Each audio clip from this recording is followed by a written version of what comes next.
Oh man, I've been streaming this whole time and I didn't even hit live on Twitch. Whoopsie doopsie. Oh well. Well, that's how it goes sometimes. Man, oh man, what are we going to be doing today? Well, we'll start off nice, easy, breezy, chill. Nothing too crazy right now. We'll have just a little bit of Dragon Ball Z music going on in the background. And we'll do this. There we go. How's it going? I guess we should do a little bit of a wait just to see how many people are going to pop through on Twitch before we actually get started here. So DemonMama got absolutely slammed with the Tsar Bomba of nuclear takedown videos. It's not just a nuke, it's the Tsar Bomba. Приближается к точке взрыва. Высота 4000 метров. Осталось 3 секунды. 2, 1, 0. Сопровождался световой вспышкой необычной. I just forgot to hit the start stream on Twitch. So we've been live for 15 minutes. Полевой столб, поднимающийся с земли, быстро увеличив несколько секунд после взрыва. Welcome to the Tsar Bomba stream, dude. Jesus. Good God. Ridiculous. Message to X users. Let's see what this is real quick. Hey, We're going to just like meme around a little bit. Let people let the people filter through on Twitch since I forgot to hit go live over there, where I was going to stress test the stream today, but I decided against that. And then I was like, you know what? Instead of stress testing it today, I'm going to just stream on Twitch to avoid the crashing issues that we've been having. But then it wouldn't let me stream to just Twitch. I have to stream on YouTube the way that my OBS is set up. And I can also stream to Twitch, but I have to stream to YouTube. So if it crashes, just know that we will be back in less than a minute, but it's just been doing it. So let's see what this is. Hey, everybody. I was shocked by the evidence uncovered by the House Judiciary Committee that a group of companies organized a systematic illegal boycott against X. Real quick, is there such thing as... Is it possible to illegally... What is an illegal boycott? Under U.S. law, it is illegal to comply with boycotts that are unsanctioned by the U.S. and fostered by one foreign country against another. 1 second. Let's read this really quick. Because I don't even know if you can illegally boycott someone necessarily. Direct competitors for a specific market join in the conspiracy. The competitors lack a reasonable business justification for the boycott. Possess sufficient market power to reduce or eliminate the target company's ability to compete, or exerted control over a facility or resource the target company needed in order to compete. While illegal group boycotts always involve collusion among horizontal competitors, parties in a vertical relationship to the colluding competitors may also take part in the conspiracy. So it seems like if other social media companies were involved in the boycott, that would be horizontal, right? Horizontal / direct competitors for a specific market join in the conspiracy. Musk argued that they brought the hate speech to the same level as other similar companies. I literally saw a tweet yesterday that was just the N-word, hard R, typed over and over and over and over and over and over and over and over and over and over and over and over and over. I don't think that they... Did you report it? No. It's not my responsibility for X to have like basic filters on their program. Dude, I might need to cut my hair, dude. My hair for like the past couple of weeks, this is freshly washed hair, like in the past like 4 hours, and it just does not I can't put it in a ponytail because that looks bad. I guess from a front angle, but like slightly to the side, no. Only from a directly front angle does it look okay. Boycotts are a part of free speech, are they not? They absolutely are. Do you actually get a notification? Yes, you do. I showed them on stream last time. Like, if you want to see like all the arguments that I made against this, watch the videos from and thumbs them up on YouTube. I think that there are 2 videos, right? Been one coming soon? Yeah. We should. Here, I'll message you about it in a little bit. But yeah, I just don't know if, because what I'm understanding here, horizontal direct competitors for a specific market, but this seems like it's going to be really, really, really hard to prove anything here, because I don't think that you can prove that there was a conspiracy easily. Read the article. Elon just destroyed GARM, a non-profit advertising group. No, wait, did he actually destroy it? GARM is a small not-for-profit initiative, and recent allegations that unfortunately misconstrue its purpose and activities have caused a distraction and significantly drained its resources and finances, the group said in a statement Friday. GARM, therefore, is making the difficult decision to discontinue its activities. Oh, freedom of speech. Elon Musk using lawfare to destroy a nonprofit because he doesn't want people he doesn't want people to not advertise on his website where he openly allows slurs like crazy. Unless it's, you know, a totally innocuous word like cisgender. Seriously, who the cares about slurs? Advertisers do. Again, advertisers care about slurs. We went over this last time, people elbow. Do I need to do the paint picture again? The idea that like the owner of a billboard here, I'll make my beautiful little billboard picture again. Here's a billboard. Here are its dumb little legs. Stop. Let me go ahead and just like set up my my trap card for the conservatives. Oh wait, hold on. 666, and then we'll do 6969. Oh, gotta throw in a little bit of a 69 joke in there. So this, if everyone just said, "Hey," organized a systematic. Okay, if this was the advertising platform, they don't have a reasonable reason to like all be boycotting using this billboard, right? 1 second. The idea that an advertiser presenting ads on a platform where people say all kinds of shit think that other people are then thinking, oh, look, Procter & Gamble also calls black people the N-word is retard. That, I mean, it's not just the N-word. It's next to hateful speech. It's like guns and ammunition next to a news story. Like an advertisement for guns and ammunition next to a news story about a school shooting is what laws say it. Say what? Sorry, I'm in the middle of. Sorry, listen. I'm being careful. All right.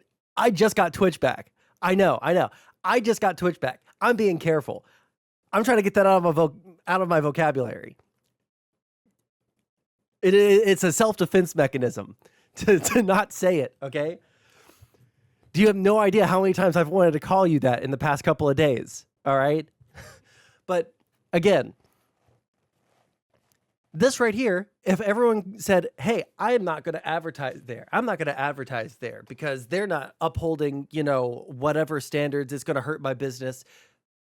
But there is nothing here besides the 69, but obviously that's a joke.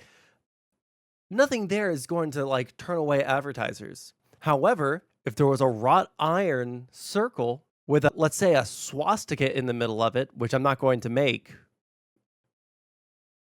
right? Now, a lot of people probably don't want to go and advertise on this billboard because there's a wrought iron swastika on the top of it.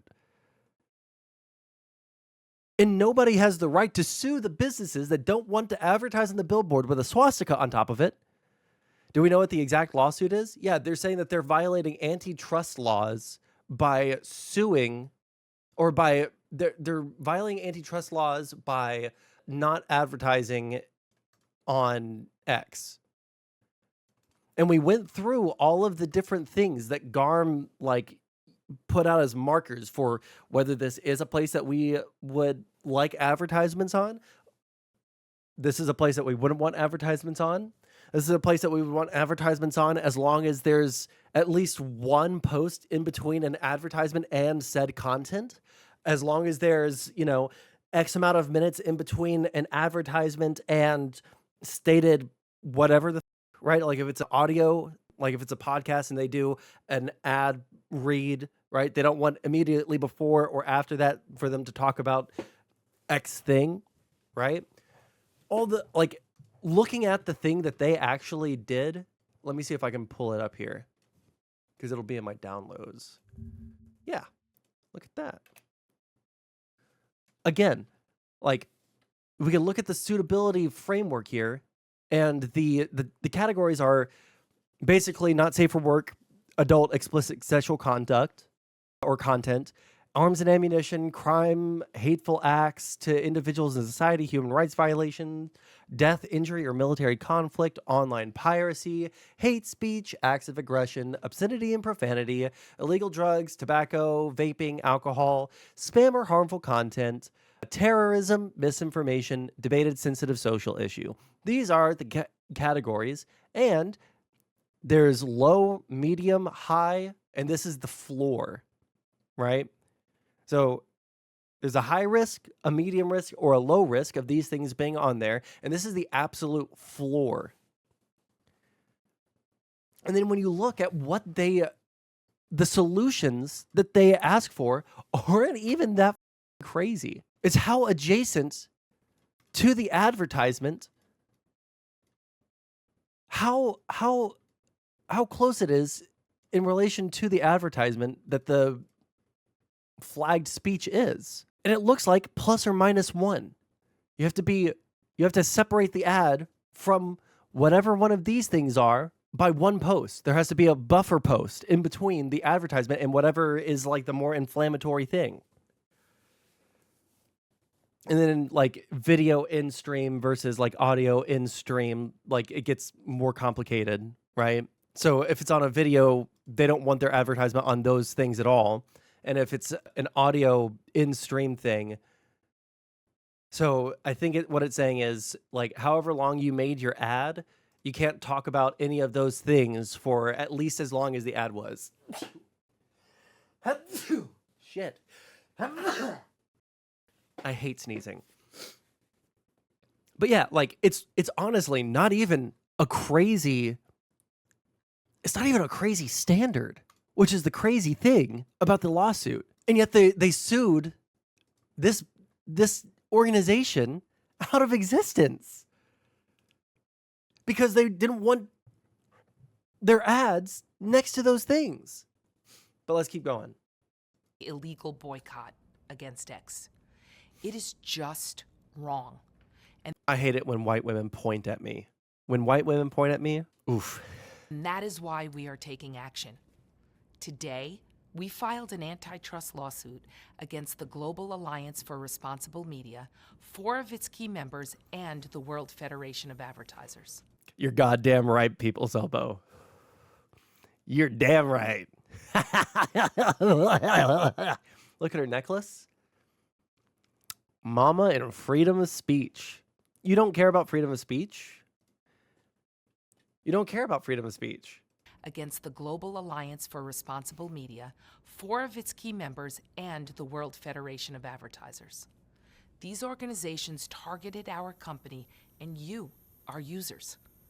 The evidence and facts are on our side. They conspired to boycott X, which threatens our ability to thrive in the future. Show the conspiracy. Prove the conspiracy.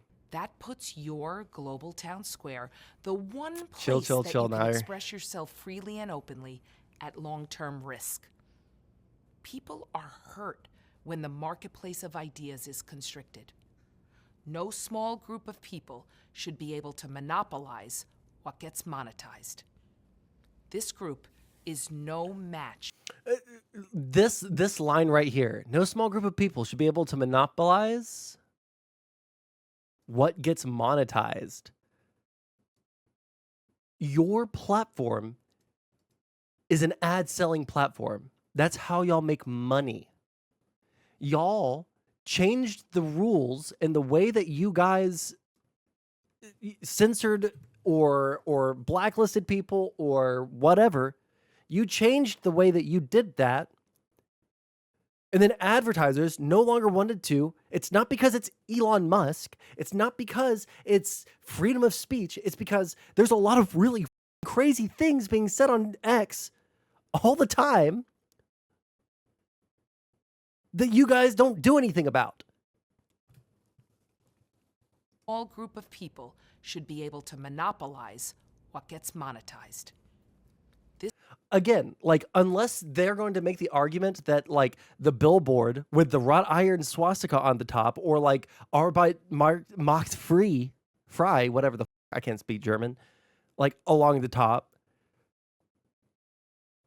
they're saying that people should be forced to advertise on that, which is insane. This group is no match for the power of our users. All of you, the very same users that have driven usage of X to all-time highs. I joined X because I believe in the power of the global town square. It's users like you, people of all backgrounds and opinions, who make X indispensable. Unless you say cisgender. You deserve an open platform where your views can be expressed without restriction and without fear. To all of you who have been part of this transformative journey that we're on, thank you. Rest assured, X has never been more committed to innovating and expanding all of our global town square. Elon Musk accused of silencing his critics as X suspends journalists. X, the social media platform formerly known as Twitter, suspended a number of high-profile journalists on Tuesday, including Steven Zetti of the Texas Observer and Ken Klippenstein of The Intercept. The pages for each of the suspended accounts offers no explanations for their removal and does not say if the suspensions are temporary or permanent bans. Each page carries a short message that suspends accounts which violate the X rules. I can't think of anything I've posted lately that would be worthy of suspensions, although I have written multiple critical reports about Twitter/X and Elon Musk. Klippenstein, who has more than 497,000 followers on X, recently reported on Musk in a story headlined, "Elon Musk discussed AI with Israeli military as it uses AI to bomb Gaza." Elon Musk is silencing his critics on X again, including The Intercept's Ken Klippenstein and Texas Observer's Stephen Monticelli. It's another ironic move from the billionaire who has described himself as a free speech absolutist. How long is it? Oh my God, it's long. Oh my God, it's long. We'll read a little bit of it. Plaintiff X Corp. Here, 1 second. Let me zoom out so that you guys can see all the text. Plaintiff X Corporation, X, or Plaintiff, by and through its undersigned counsel, brings this action for trebled compensatory damages and injunctive relief under the antitrust laws of the United States against the World Federation of Advertisers, Unilever PLC, Unilever United States Incorporated, Mars Incorporated, CVS Health Corporation, and Orsted AS, demanding a trial by jury for its complaint against defendants. X alleges the following.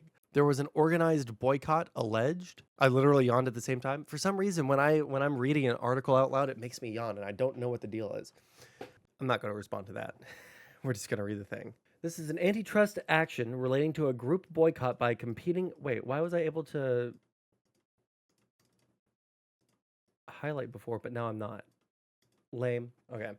Antitrust action relating to a group boycott by competing advertisers of one of the most popular social media platforms in the United States, acting with and through a World Federation of Advertisers, WFA, initiative called the Global Alliance for Responsible Media, GARM.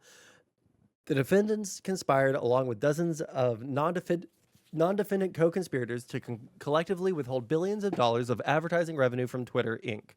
Twitter, now X Corp. Concerned that Twitter might deviate from certain brand safety standards for advertising on social media platforms set through GARM, the conspirators collectively acted to enforce Twitter's adherence to those standards through the boycott. As a condition of GARM membership, GARM's members agreed to adopt, implement, and enforce GARM's brand safety standards, including by withholding advertising from social media platforms deemed by GARM to be non-compliant with the brand safety standards. When Elon Musk and other investigators acquired Twitter in November of 2022, GARM members reached out to GARM to learn their perspectives about the Twitter situation and a possible boycott from many companies. And GARM conveyed to its members its concerns about Twitter's compliance with GARM standards, triggering the massive advertiser boycott that followed. Pursuant to the conspiracy, major brand advertisers, including the advertiser defendants and dozens of non-defendant co-conspirators, agreed to and did abruptly and in lockstep boycott Twitter by discontinuing entirely or substantially reducing their previously substantial advertising purchases from Twitter. As one of the defendants reported to GARM months later, when appearing to seek GARM's permission to resume advertising on Twitter, its participation in the November 2022 boycott had been based on your, GARM's, recommendation. These actions were all against the unilateral self-interest of the advertisers. They made economic sense only in furtherance of a conspiracy performed in the confidence that competing advertisers were doing the same. Okay. As the same defendant raised with GARM a few months into the boycott, now some time has passed, and I'm curious to know what you would advise us to do. And what are other global advertisers doing? Have they come back to the Twitter platform, or are they still off? Internally, GARM celebrated and took responsibility for the massive economic harm imposed on Twitter for the boycott, boasting within just a few months of the start of the boycott that they, Twitter, are 80% below revenue forecasts. The boycotts and its effects continue to this day, despite X applying brand safety standards comparable to that of its competitors, which meet or exceed those specified by GARM. Do they explain what they have done and what? Well, let's look at the factual claims. A microblogging social media platform that was founded in 2006 by Twitter Inc. X's platform allows users to publish text, photos, and videos and posts. Blah, blah, blah, I got you. In June 2019, WFA and some of its members, including 17 leading advertisers, established GARM as a forum to promote the economic interests of advertisers in connection with the purchase of advertising on digital media and social media platforms. 1 second. I'm trying to see if there's... The avowed purpose of GARM is to leverage the collective market power of its advertiser members to advance their economic interests by forcing changes to the business operations of digital media and social media platforms that sell advertising inventory to GARM members or their clients. I'm trying to see, like, it says factual brand safety standards. Let me see if there's anything here, or is it just... I don't know enough about antitrust laws, because what it sounds like is there's a group of advertisers that want to advertise places, but the places that they want to advertise have problems with moderation. Hey, thank you for the subscription, Christian Tate. I lost my train of thought. You know me. You're damn right I do. Hey, thank you for the Prime sub, People's Elbow. I really appreciate that. Oh. One of the people that I met the other night, or are you someone else? Shoot me a Discord message so you don't have to accidentally dox yourself. Yes? Okay, cool. How's it going, dog?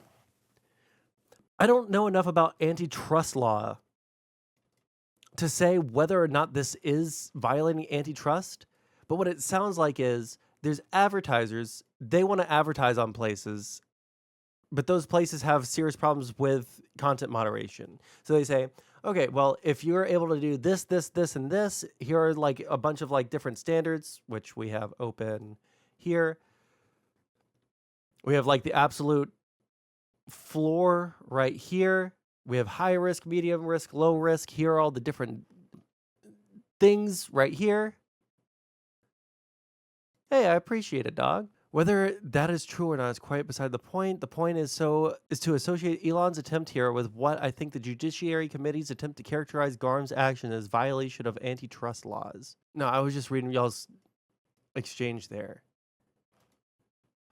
I don't think that they're going to be able to like prove that there was some conspiracy besides the fact that because they do have a vested economic interest. Whereas the other thing that we had pulled up that was this right here, the competitors lack a reasonable business justification for the boycott. I don't think that they're going to be able to overcome that bit because there is a reasonable concern when you're an advertiser that your advertisements are going to show up on shit that you don't want it to show up on, that you think that it's like really bad. Now, you can say, oh, well, we won't monetize those things, right? We'll allow those things, but we're just not going to monetize them, which is what YouTube did, and which is why there was the adpocalypse, which is why there was so many right-wing channels, why there were so many, like crazy conspiracy theories that just like get auto-delisted. And it's not because they're right-wing, and it's not because they're conspiracy theories. It's because the advertisers, when they look at the content on those things, they don't want to be associated with those things on YouTube, right? So if there's someone that is a flat earther and there's all this like bad association with people that are flat earthers, maybe McDonald's doesn't want their fries being advertised on the flat earther video. Maybe if someone's like sitting there like sucking Trump's while praising the Christchurch shooter on YouTube, they don't want their French fries advertised on that shit. So that would be part of the GARM standard. This one. Video in stream, directly adjacent. Don't put it on the pre, mid, or post ad units. So that's what happened on YouTube.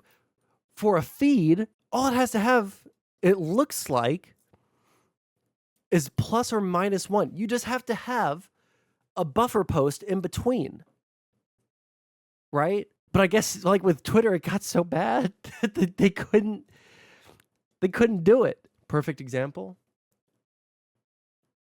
Verified pro-Nazi X accounts flourish under Elon Musk. Also, like the fact that Elon Musk went out of his way and personally unbanned after he got into the seat of power at X, he went through and he unbanned like Nazi after Nazi. Not like just like, oh, that's a conservative and therefore they're a Nazi. Like people with swastikas tattooed on their chests who do Heil Hitlers or Sieg Heils, whatever it's called.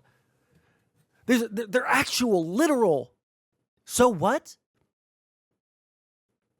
You're incapable of hearing what I'm talking about. I'm talking about the advertisers don't want to be associated with that. They do. Okay, hold on. Elon Musk replies to post by far-right Austrian linked to Christchurch terrorist after X account restored. Jesus Christ. Identitarians. Notice how they all dropped that one. I don't think that GARM it's a completely voluntary thing. They're not paying. Well, maybe they pay dues, maybe, but they're not forced not to. But they're going by the standards that GARM puts out. Say what you will, right? Like Facebook has misinformation and racist shit on it. Instagram has misinformation and racist shit on it. What are the other big ones? Facebook, Twitter, YouTube has misinformation and racist shit on it. But it seems like, now, this is just my personal anecdote here, okay? When I go on YouTube, I'm not like having plastered in front of me racist shit after racist shit after racist shit. I'm not seeing Nazi post after Nazi post on YouTube. I'm not seeing that on Facebook. I'm not seeing that shit on Instagram. But you know where I do see it pushed to me, even though I don't follow these accounts? I do see it pushed to me on Twitter. You don't see that on Twitter at all? Well, are you doing only for the For You page? Oh, wait, careful. X. Here, just to be safe, we'll go to my... Nope, that doesn't illustrate my point. I only do the For You. I don't go to the following one. There's not enough posts on my following. So I go to the For You, which takes basically everything that like you like view on Twitter and then compiles it, and everything that people view and compiles it and then feeds you stuff. Because I follow a lot of political stuff. I get a lot of political stuff. What are we talking about? I use both For You and following. I never use the following one. I only use For You. But that maybe That whole Vosh orbit is eating itself. Oh, is there good Vosh memes right now? Because I want to see, because we're gonna go over the DemonMama stuff. I'm a Muslim bro. I don't want to force the Sharia like those Muslims in Europe. Cool. I don't like. Listen, I don't do very many religious arguments. Okay. Following is good for getting it on a hot tweet early. Following is for the shit that gets buried. I use it because there's just like a lot of memes that show up on my For You page. Tons of memes. Like, let's see if this is a good meme. Wait. Okay, it's fine. I thought I was going to say it. The N-word. Don't be reviewing DemonMama stuff. They might brigade you again. If they brigade me, they brigade me. Have you thought about doing threads? What I understand about threads is that it is like the easiest way to dox yourself as a public figure. How so? If you have threads on your phone, it will automatically connect to your Facebook and your Instagram, and that's a great way to get doxxed. Unless they change something, but that was how it rolled out like right at the beginning, and so I didn't make a threads. And I also don't think anybody uses threads. Okay. And yet the global population goes up every year.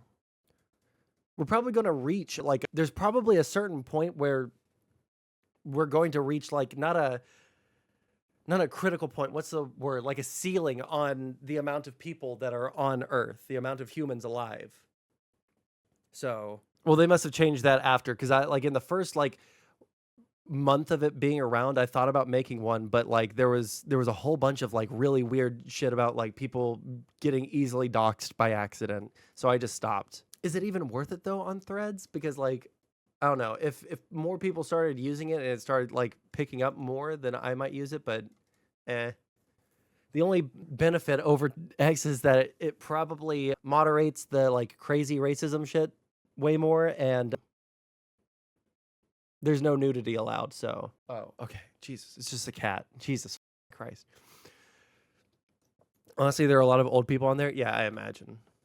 Okay, let's see here. I guess we might as well go ahead and get started on the DemonMama thing. West Side Tyler. Content warning. Let's get into it. Let's do some content. Content warning. I've watched this entire thing. Did I ever debate bore? Oh, that's right. I did get irritated at the end of stream and say that I wanted to debate him. But what was it about? Trump saying it's not in their favor? Trump voters are actually saying that polls and betting odds are fake.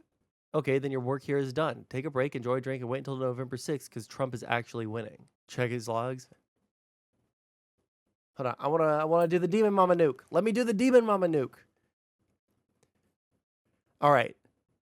Just as like a quick disclaimer, I did watch this entire video yesterday. I listened to it. There are some absolutely disgusting things of bourbon last night. Now my head hurts. I believe in you. All right. Go and make yourself a nice greasy meal. All right. Make yourself a nice greasy meal. Sit down, crack open another Bud Light, and watch the stream.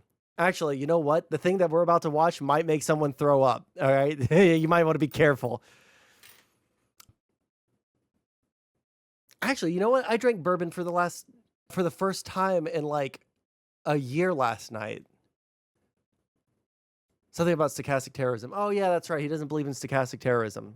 Stupid. Anyways, this is like actually probably one of the, like, this is significantly worse than Vosh's tax folder leak. This is significantly worse than, I think, any individual in this space. Like, it's significantly worse than anything that I've seen anyone else in this space do. And from someone that is so unbelievably morally righteous,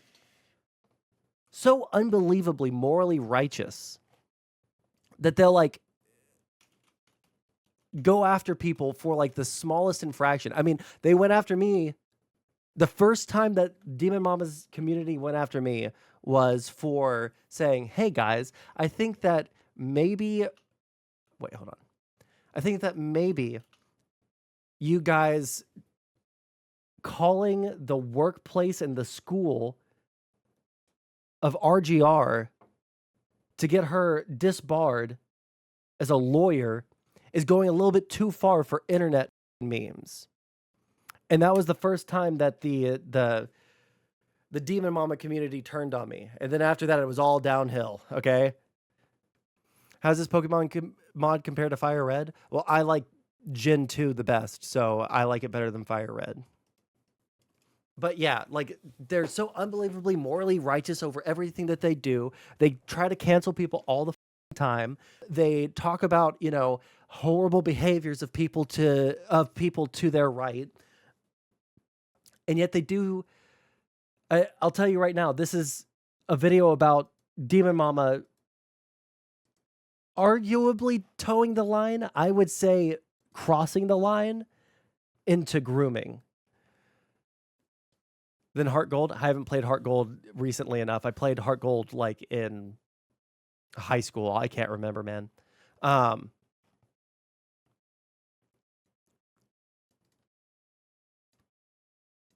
DM getting shit on has amused me completely. Someone I couldn't speak about before, and how garbage DM is as a person. Yeah, it's that's the thing. And this is also the thing.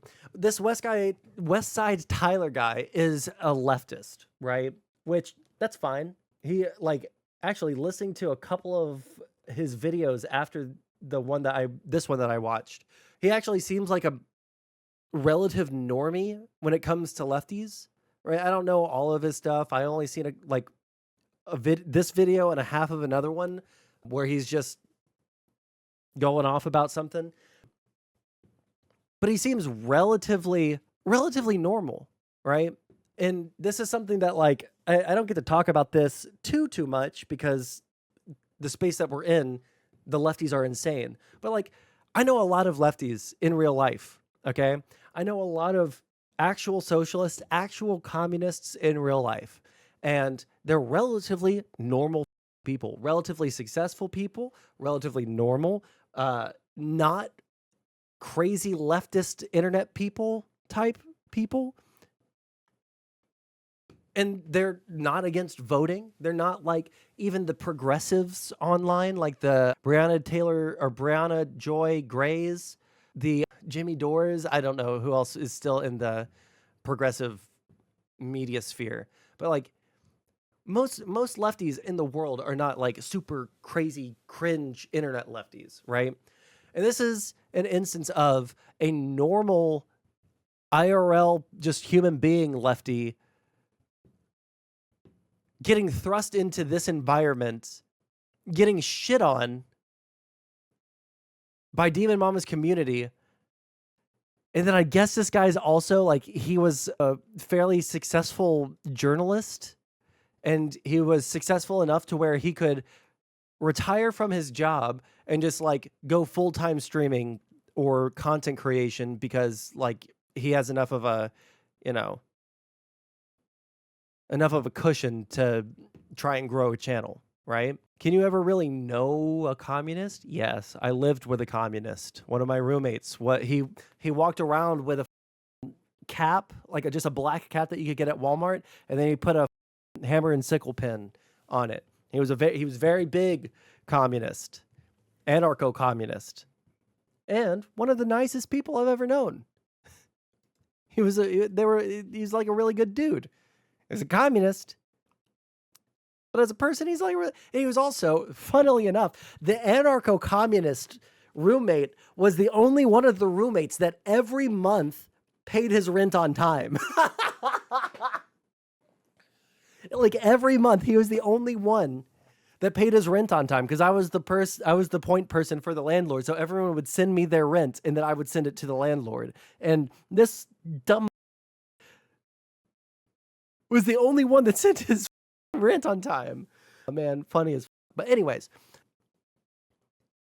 we're gonna watch this. I'm kind of delaying it because it actually is like you hear the guy that he's talking to talk about this, and he is genuinely.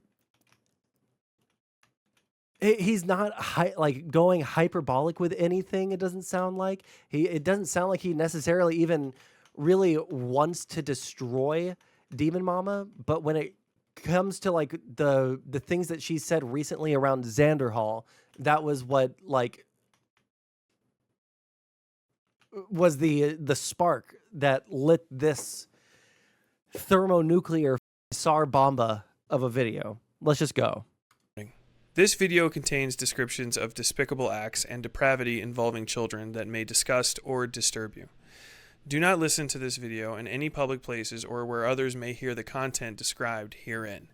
No graphic images will be shown directly, though representations obscure. Tyler's a Sunday fan, though. Listen, people are gonna like Sunday for a bunch of different reasons. All right, there are some things about Sunday that I like. There's a lot that I dislike about Sunday. All right, President Sunday's. I don't think he. No, I couldn't even make that claim because I don't know if he's a good person or not, or if he's. I don't know if he's just like he's a very, very unbelievably mixed bag, but he's been very shitty to me personally, so I don't like him. I think he's like kind of dishonest in the way that he'll like argue with people sometimes, but I feel like DemonMama is like a different brand. Like I don't think DemonMama is a good person, right? Like I don't think that Bosch is a good person. The way that they treat other people, right? He's all right after everyone shit on him after Erudite. Listen, he's yes, what Axelal said in YouTube chat. He's very good at pissing people off. He is very good at pissing people off. And it's the kind of like, it's the kind of thing like, I bet that if Sunday could like chill like 10%, and instead of like trying to get dunks on people, just, you know,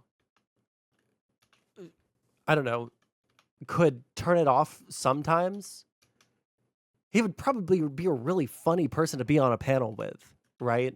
But like he's not going to do that, so why would we? I keep on forgetting to pick up Pokeballs. Damn it. Anyways, let's watch the video, okay? I don't have like a ton of hate for President Sunday. In fact, I think he's really funny sometimes. And when his like autism laser is laser focused at someone that is actually deserving of it, he's like a force of nature that cannot be stopped, right? And it's really funny. But when he's like acting intentionally obtuse about something in order to win a debate, that's like incredibly cringe to me, you know? Yeah, and what Nair said, I can respect the fact that like you're not going to defend someone to the end of time just because you have a connection with them, right? Like if they're doing something bad, he'll call them on it, you know? Anyways, we're watching the video. With mosaic overlays may be used. Viewer discretion is advised. On July 29th, 2024, a self-identified leftist online political commentator and live streamer known online by her handle DemonMama aired a roughly 3-hour and 5-minute live stream titled Xanderhal Wants a Nuke, Here Is Your Nuke. Hold on, I just got some images DM'd to me. Jesus Christ. The last one. 1 second, let me see what this says. Cool. We'll pull this During up the where it's video, she relevant. laid out a series of accusations against another politics live streamer in her space, the Xanderhal mentioned in the title. In this live stream, amongst a number of issues, DemonMama claimed Xanderhal was especially onerous in his treatment of an employee known as Cherry Bread in online spaces, particularly accusing him of withholding pay for selfish reasons and generally being abusive. Now, mind you, these were not issues that DemonMama had just found out about or that had recently occurred, but rather had happened over half a year prior and never been reported. Allegations that included abuse. Yeah, this was one of the big criticisms I had of DemonMama's Nuke stream on Xanderhal, which, again, it's funny watching and seeing exactly how like insane Xanderhal went, how unhinged he went. That was very, very funny, okay? And I am not sad that we, got that information because that shit was hilarious. It led to one of the greatest reaction images of all time. Xanderhal saying, "I need to kill them all. Someone must pay for this." But she knew about Xanderhal being kind of a scumbag for a long time. She knew that he was threatening violence against people in this space. She knew that he wasn't paying anybody she knew he wasn't paying anybody in his employ. And she said nothing because she's defending him tacitly by allowing him to continue doing that stuff. That's the argument that they would make towards anybody who didn't speak up about something that they knew about when it comes to, like internet stuff like this. Why didn't she say something earlier? Like she says that, oh, well, we just had to wait for, all the people with the Keffels stuff to come forward with it. That way that, then we can actually go forward now that like all the information is collected and vetted and all that stuff, right? But it wasn't for like days or like a week, maybe 2 weeks after the Keffels thing dropped, after the Mudahar video dropped, after all these things were uncovered and shown, that she decided to do a video on Keffels where she says, yeah, I knew about this. I just didn't say anything. And now with Xanderhal, yeah, I knew all this like incredibly egregiously bad shit, but I didn't say anything. Why didn't she say anything about either of these situations at least a little bit sooner than when it was convenient for her to make a drama segment on it? Abuse of a worker by their employer, exploitation, and even death threats. While Xanderhal was justifiably browbeaten for his bad behavior, for some reason, only I was asking a question that I thought would be obvious to everybody. What kind of person covers up evidence of abuse and death threats for months in order to blackmail somebody? The answer is the sort of person who will cover up other stuff as well. And that answer led, obviously, to the second question. What kind of stuff?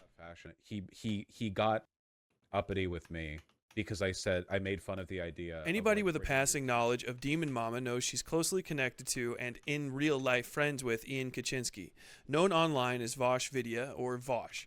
Vosh's roughly half-decade-long career online has been plagued with a series of scandals involving his ready use of child pornography and child sexual abuse as a rhetorical lever while crafting arguments. In fact, much of Vosh's rhetorical structure revolves around the use. Also, I think it was just a couple of months ago. Me.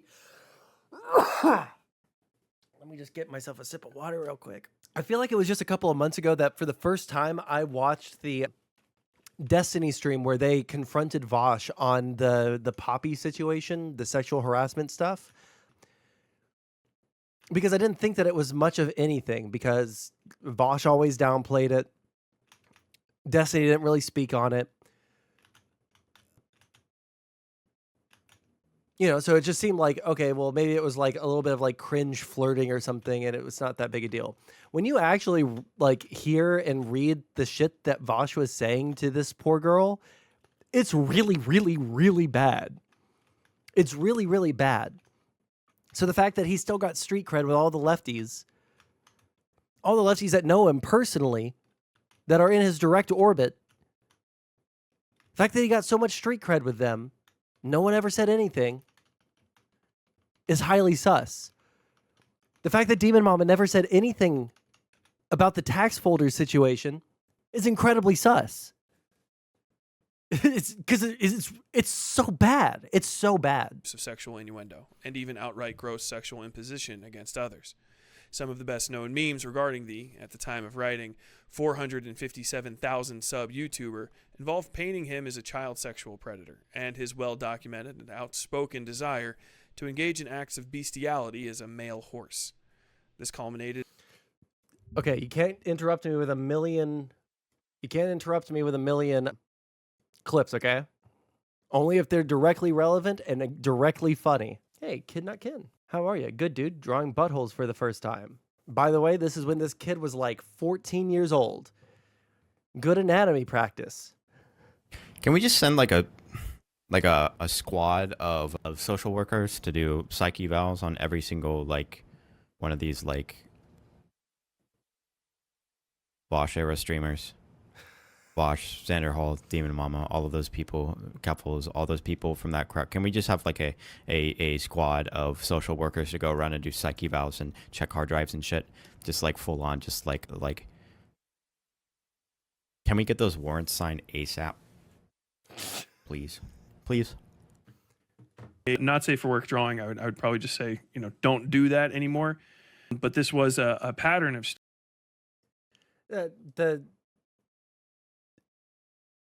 I think that the meme of the year is just calling people weird. When people are weird on the internet, instead of like trying to explain why they're weird, I think we all know why it's weird for people to want to f someone as a horse, or to have Shotokan on their computer, or to be dating someone who is, a Shotokan connoisseur, and not just a connoisseur, but a producer of said images, right? I think we know that why that's weird. I think we can just start calling people weird. And I think that it's a very effective way to shut down the kind of weird shit that you see people doing like this. Now, some people might say, oh, well, why is that weird? Do you think that this is weird? No, I don't think that that is weird. But I do think that the child sexual predation, I do think that that one's weird. All right, we're gonna try and beat Whitney. I don't think it's gonna work, but we're gonna try. In early February 2024, when Vosh accidentally streamed the contents of a folder filled with pornography to a live audience of thousands, including a drawn image involving children performing oral sex on a horse. This is actually an important detail for later. Now colloquially known as the Taxes Folder Incident, Vosh's pornography drop was condemned by nearly the entirety of the internet, with a few notable exceptions. To this day, DemonMama has never openly condemned Vosh for his possession of these materials, and, from what I understand, discussion of the topic is largely banned on her Discord server. The answer to this quandary isn't deep. DemonMama simply doesn't mind possession of these sorts of materials. I know you would throw a fit if I didn't. This is PseudoFon, DemonMama's longtime partner and one of the two notable members of the polyamorous... Doesn't brush her teeth, dog. Do you see the green shit built up on her teeth, dude? Come on. Is PseudoFon, DemonMama's longtime partner and one of the two notable members of the polyamorous relationship she shares with Doe, another slightly less well-known streamer with some presence in the debate sphere. Fawn began dating DemonMama, real name Emily Sovis, sometime in June of 2017, according to a tweet posted to Fawn's Twitter. Whoa, I don't remember this part of it. Hold on, chill. 1 second. Okay. Public interest in drawn pictures of children in sexual situations.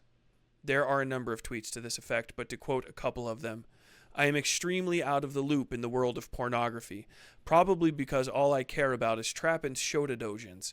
Shota is Japanese drawn pornography of prepubescent boys in sexual situations. Also, yo, can anyone hook me up with about 4,000 drawings of traps, shotas, and new halves where I can crop solely to the face?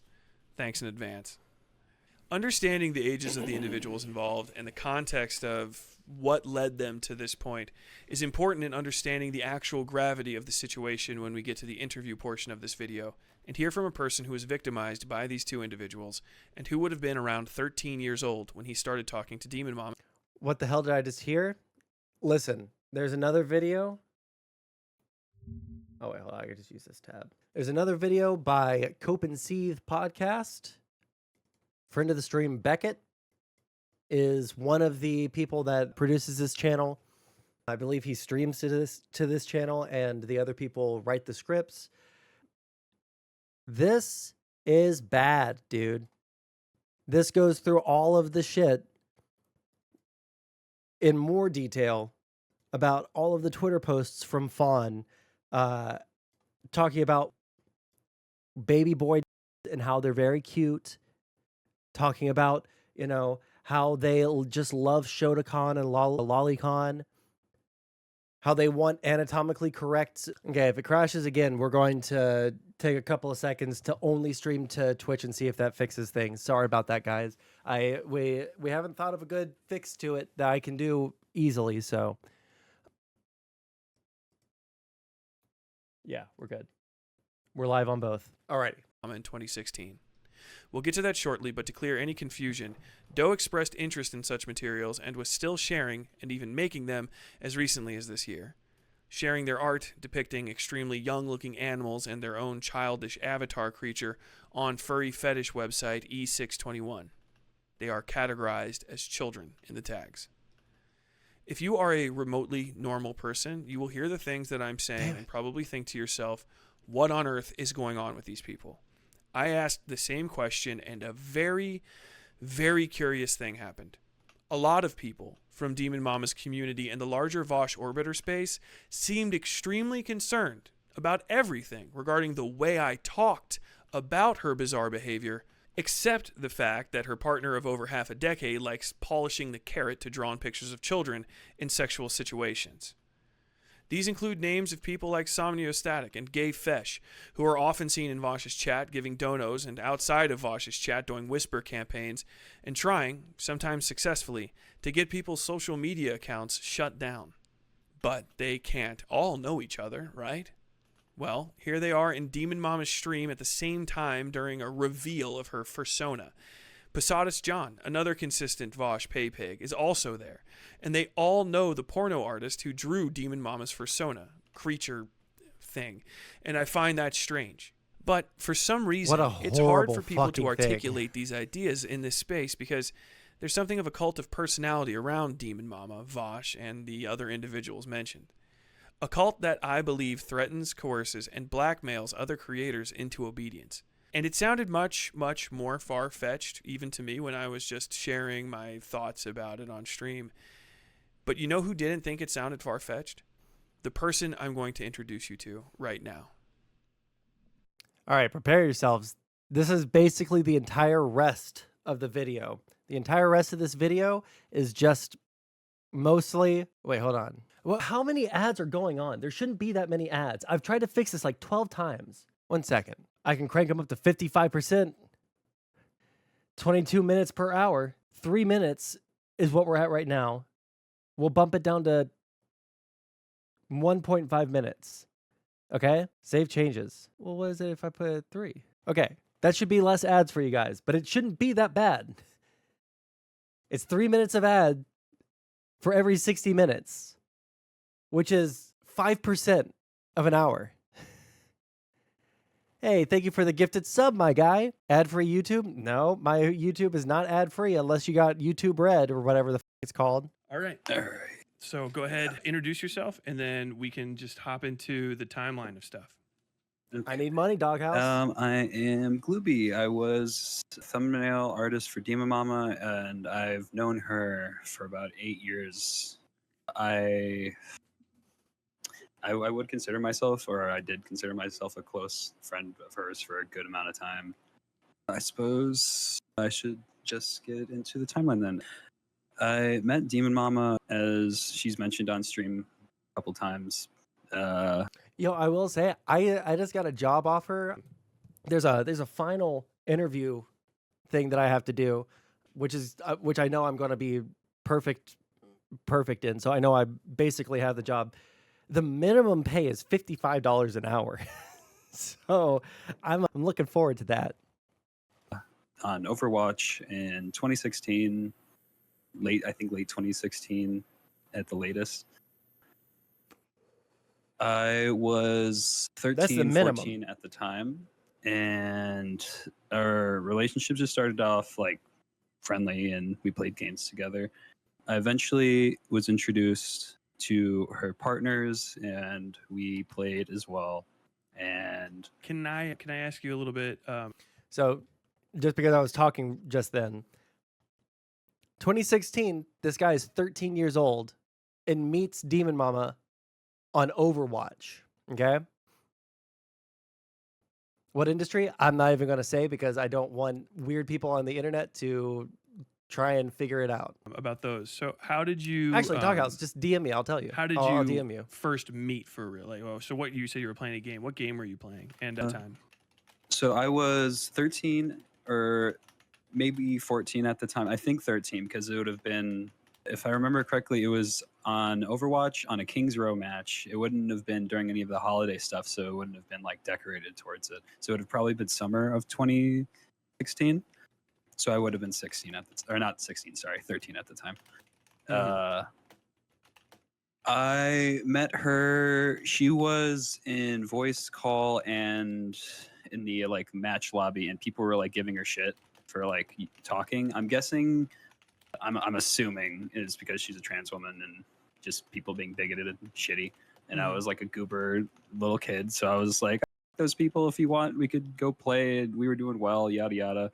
And we ended up grouping up together after that game and just continued playing throughout the night. And then we added each other on Discord. I don't know if it was that day or after a bit, but I know we played for a good bit, and then that's how we started talking online and all that. And I think I'm aware that DemonMama's age is she was born in 1990, I believe, so she would be about 26 in 2016.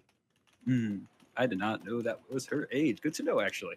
So that actually helps me a lot timeline wise here. So that will give me some good. Oh, that makes that worse. Yeah, knowing that.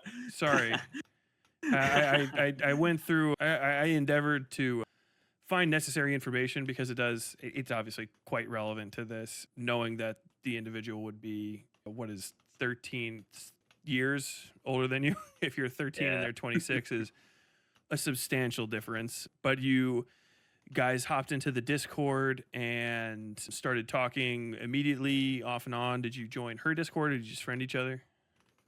There was, I think, a server that I forget. I know there was a couple people in it that she still has around.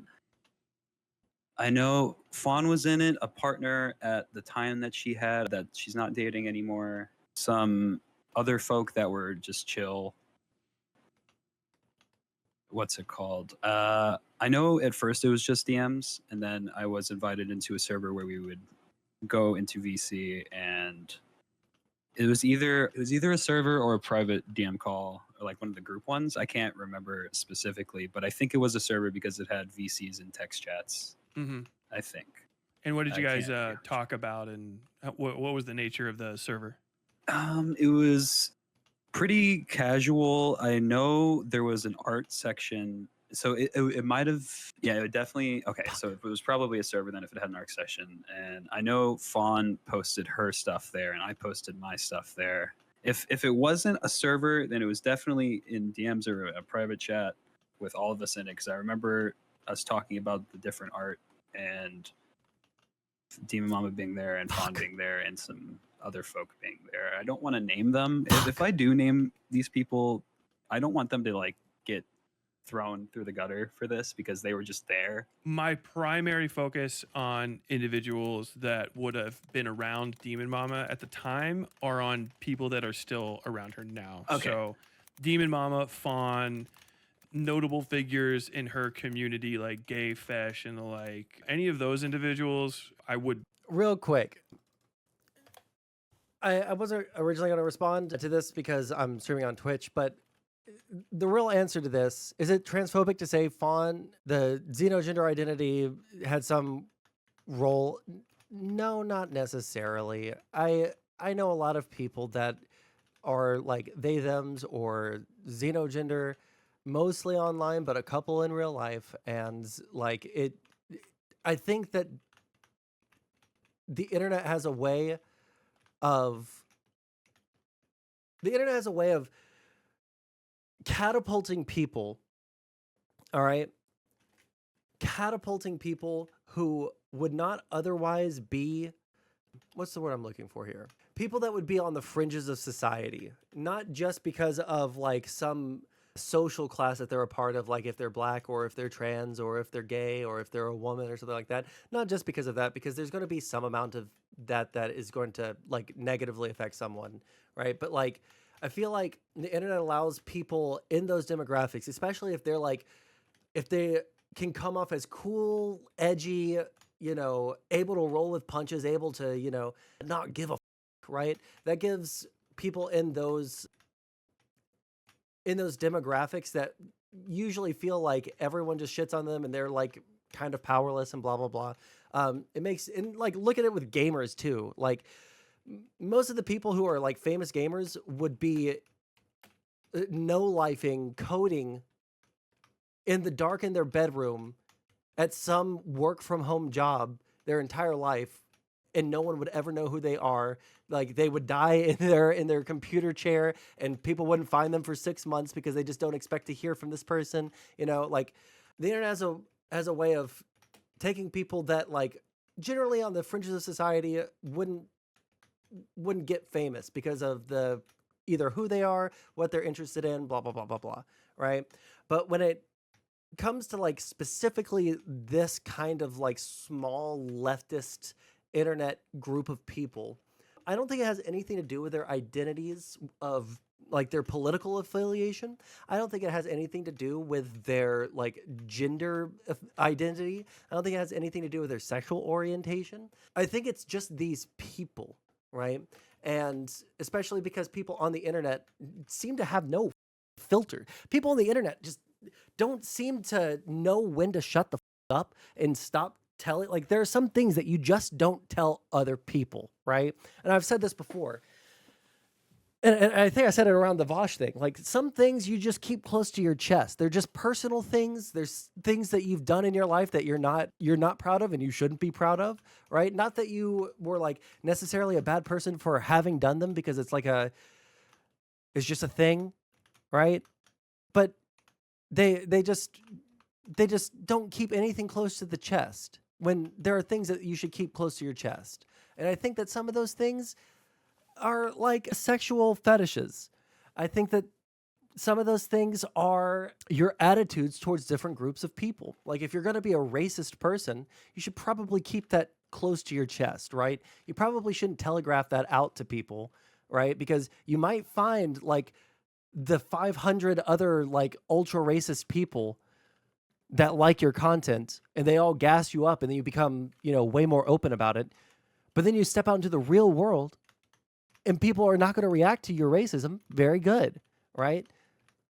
I think the same thing goes with, sexual kinks. I think the same thing goes for, your behavior towards other people, right? If a normal person saw DemonMama's behavior towards people she disagreed with, like RGR, or me, or like basically anyone she's gone after, right? Some of them might feel like at least a little bit justified in like being angry, but like the actual actions taken are just unbelievably but unhinged. And there's just some things that you should just keep it close to your chest, all right? You should. One reason why I know like the possibility of me ever getting like a huge platform, one of the big limiting factors for me is that I have a sense of shame. I actually don't want to be viewed in a certain way based off of something that I say, right? I don't want people to, or I don't want to like do something that would be probably an okay thing for stream, right? Might boost my numbers at least in a temporary sense, but like what I would have to do to get that attention is just something I'm not willing to do because it would feel so unbelievably cringe. I have a sense of shame. Sondsol wants fame, don't let him fool you. Oh yeah, God, everybody wants to be famous. All right.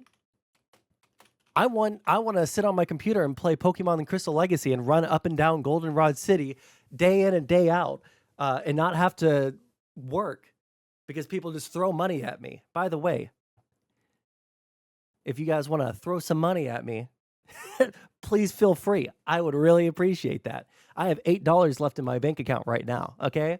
And I don't have my second round interview for this job until next week. So if you guys want to throw some Skrilla my way to your boy, feel free. But anyways, yeah, all that is to say, I feel like, no, I don't think it has anything specifically to do with anyone's gender identity or their sexual orientation or anything like that. I think that it's just like these people got big because they were like the edgy versions of like the demographics that they represent. And they wanted like those people in those demographics wanted someone who was showing strength and showing resolve. And like it or not, DemonMama showed resolve. Does she automatically just like respawn up there? Oh, that's interesting. As soon as she goes off frame, she just shows up there. And if she moves out of frame, she ends up there. And if she goes that way, and you take her off frame, she ends up there. Interesting. Anyways, I would if you guys, sorry, I was looking at this right here. like for you to bring up if it's okay with you, but anybody who's sort of like a private citizen and has since departed, there's absolutely no reason to bring them up. Then in that case, I won't bring them. Just yeah. All right. So at that point, it was casual, and I know I was sharing art. I don't know if it was not safe for work in nature at the time, but I know I was just sharing general art that I made in the chat, and Fawn was sharing the stuff that she made, and it was mostly not safe for work in nature. Some of it wasn't. Around then, I would say that's when like the sharing of it became like it started with Fawn.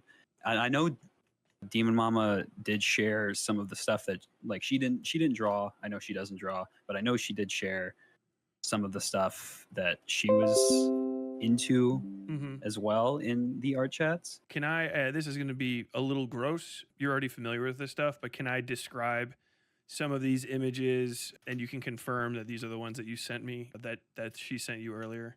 Yes, go for it. So one of them is this is from PseudoFon on July 28th, 2020. It's like the back end reproductive organs of a horse with a tail. Oh, the atomically accurate horse. Yeah. Yeah, that Atomically. I remember when I saw that the first time, I was shocked. I was like, oh, this is this is a bit much even for what I expected Fawn to be into.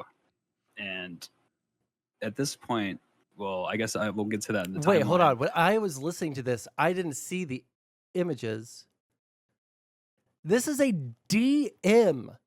This is a direct message to a 13-year-old. To a 13-year-old.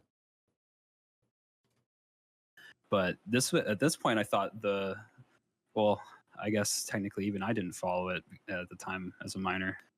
The now sharing of the not safe for work stuff while they moved to wherever they moved to. Yeah. So at that point, I'm gonna be honest, getting sent atomically accurate horse pussy Anatomically. out of nowhere was kind of like, oh, I don't want to talk to this person very much. And there was a general, I think I might actually have it in the DMs. There was kind of a gap before I talked to them again because it did make me uncomfortable at the time, and I won't lie about that. Yeah, See if I can find that. There's another one. You might be a little bit back where the gap seems to be between PseudoFon in that same year, but April of 2020, sending you a picture of an erect penis with I'm assuming that's her like avatar or something hanging off the side of it. Yeah, I am not sure what that is. That one, yeah, I was confused as well about that one, but I kind of just was like, yeah, and then moved on because I really didn't want to acknowledge it, I guess. And these people were pretty aware of your age. I mean, you said you were in voice chat. Obviously, if you're under, even 16 years old, you're probably, as they say, a squeaker. Oh my God, 1 second. Scyther's stats are like god tier. What is going on? Like, look at here. Let me arrange this so that you guys can see what I'm looking at here. This is Scyther's stats. This is my starter Pokemon at level 20. Higher attack, not as high defense, much higher special attack. Wait, am I looking I'm looking the opposite way. But the speed and the attack are crazy. Slightly slower than my Poliwag, but stronger than my evolved Flaffy in almost every stat. Jesus. Okay, sorry. Getting back to work. Yeah, it's interesting you mentioned that because it was told to me more than one time that I acted older and everything for my age by these people. Okay. So it's Let's go back because that's important. Acknowledge it, I guess. And these people were pretty aware of your age. I mean, you said you were in voice chat. Obviously, if you're under, even 16 years yeah. old. It does, you're Dr. probably Man. as they say, a squeaker. It balances it. Yeah, it's interesting you mentioned that because it was told to me more than one time that I acted older and everything for my age by these people. Okay. So it's funny in a That's sub sense, and it's not funny. I'm coping horribly right now. no, it's completely. Did you think that was a major highlight of your relationship with these individuals while you were in the server with them, that you were notable for your youth and for sort of, I don't know, your kind of permissibility with sharing these fairly explicitly sexual images? It like they acknowledged it, but it didn't really change anything, I guess. Like I kind of was just another one of the people in there, despite my age. And I guess I can get into this part of the timeline then, the video call incident. Please. I think we were Yo, playing game. hold on. Breaking. Trump's plane makes an emergency landing in Billings, Montana this afternoon due to mechanical failure. Good. What is happening with Trump right now, dog? Here, 1 second. Just so you guys know, there's currently, and this is what I was saying, worst breaking nothing burger. Well, I mean, like the fact that just crazy stuff like this is happening to him, and he's a presidential candidate and like the worst person in American politics history, but like there right now, I don't know if it's a conspiracy or it's speculation, but people have been saying like, I think that there's a possibility that Trump has like severe PTSD after nearly getting shot, right? And a bunch of veterans coming out, even ones that support Trump, saying like, listen, I'm a veteran and I have PTSD, and let me tell you something, even getting shot near, I know people that got PTSD and it's them up for life. And this bullet clipped his ear. Like, so it's very possible that he has PTSD, and that's why he's not really going around and campaigning right now. And he made a public appearance yesterday or last night or something, where he went insane on a bunch of people. But let's assume that that's true for like a quarter of a second. For just a quarter of a second, let's assume that that's true. Can you imagine if you have PTSD, you finally get like, cajoled to leave your house and go campaigning again, and then the first stop that you make, your plane's landing gear doesn't come down? Is that what they were claiming happened? Oh, it just says due to mechanical failure. Okay, well, that's not what... Okay, I thought that they said something was wrong with the landing gear. Okay, never mind. This is an actual nothing burger. Never mind. Yeah, he seems fine. In a really beautiful place, Montana. It's so beautiful flying over, and you just look down, and that's the way it's supposed to be. But we have a very high rating in Montana. We have a lot of popularity. I like them, they like me. But I'm here to do some fundraisers, and most importantly, to support Tim Sheehy, who's running for the U.S. Senate. And we think he's going to do really well. We're going to have a rally. Okay.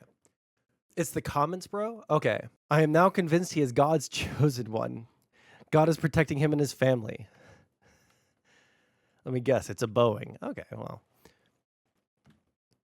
Trump's plane needs 24/7 protection. Do you not think that there's... Do you not think that there's already like a security detail that lives on that plane, basically? He needs a taste tester. Agreed. God has a plan. No, it's not. It's not Flight Simulator. Okay. The comments are wild. Like people, you know what's so funny? The one book of the Bible that I've read in full that I can remember. Actually, no, I read 2 books of the Bible in full.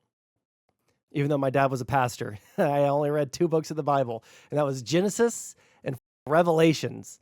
All right. And Revelations, and I know you can do this with like a million people. There are definitely people that you could look at in history who would fit like the bill of the Antichrist and all that stuff. Dog, let me tell you something. There are a lot of things that you can like make allusions to Trump being the Antichrist based off of Revelations, okay? Classic edgy kid. It wasn't even being edgy. It was around 2012, I think. It must have been before 2012, when all the like History Channel shows were like going off about how 2012 is going to be the end of the world, and they were talking about revelations all the time, I was like, is this real, chat? Is this real? And so I went in, instead of listening to the sermon one day at church, I just sat there and I read all the way through Genesis and all the way through Revelations. And boy, oh, that shit f***ed me up for a little bit. I got real Christian for a couple of months there. I got real Christian there for a second, dude. Oh man, I got spooked. All right, anyways, let's go back to this. Back a couple seconds. And I guess I can get into this part of the timeline then, the video call incident. Please.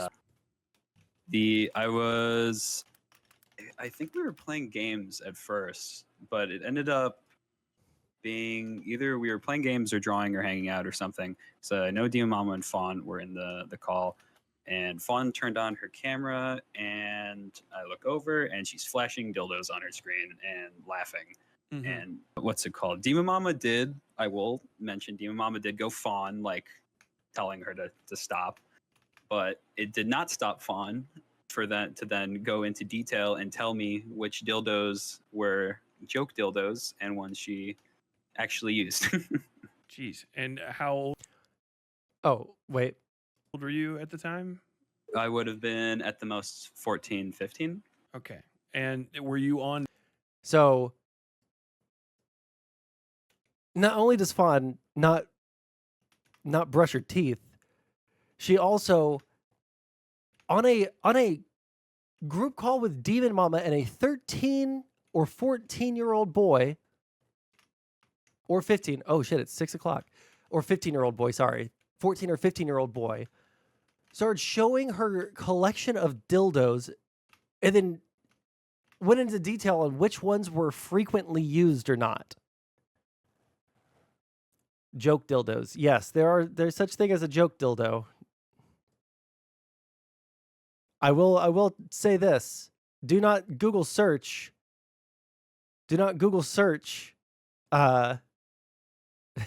Never mind. I'm not even going to say it. I don't know if it would be against the rules on Twitch to even say the name. I don't remember that in the original. Yeah, no, it would just like flip over. On video, they were looking at you, you were looking at them, or is it just? I might have been on video. I don't think so, though. I don't think I had a webcam at that point. Gotcha. And you would say that, so very clearly, DemonMama noticed that something inappropriate was happening. They're fairly aware of your age, and she did not cut the call, even though she could have, and put a stop to that. No, it could have Nair, right then and I'm there, torturing but it you. did not. The call just kept going. And how did that make you feel? I was really uncomfortable in the moment. I didn't really know what to feel, I guess. I'm still kind of not really grasping the gravity of what has been going on and what has happened. I'm still very much I just feel like up about it. Just feel weird and really not good about all of it. And would you say that at your age, was this probably one of maybe your first sexual experiences with? Oh yeah, person? I would definitely say so. And they sort of made that decision for you. Yeah, I would definitely agree on that. I did not consent to that at all. Was there more of this sort of horse playing with sexuality, knowing that there was a minor around happening, or was bad this kind timing, of bad wording? Maybe something that they were testing the waters with. What was your impression? Honestly, now knowing what Fawn's tweeted, I don't know if there was anything malicious going on. I don't want to like imply that I feel that way, but it is really weird that she was so open to talk about her kinks and like do that and share her not safe for work. And a lot of the not safe for work she did share with me around that time was like Binding of Isaac characters, and the stuff she still draws is Binding of Isaac characters. And if you know what Binding of Isaac is, it's about like dead babies. Yeah, and little kids. children. Yeah. When did you find out about Fawn's Twitter and her sort of predilection towards being very open with a sexual attraction towards minors? When you made your stream about it, actually, I didn't know really? those tweets existed. Oh, okay. I knew I followed her on Twitter, but like after a while when I made a Twitter, but I didn't know those ones existed. And when I realized it matched up around the time that I met her and started talking to her and interacted with her, it made me really uncomfortable knowing that she was sending me all that stuff and talking about all that stuff while actively jerking. Oh, that one was bad.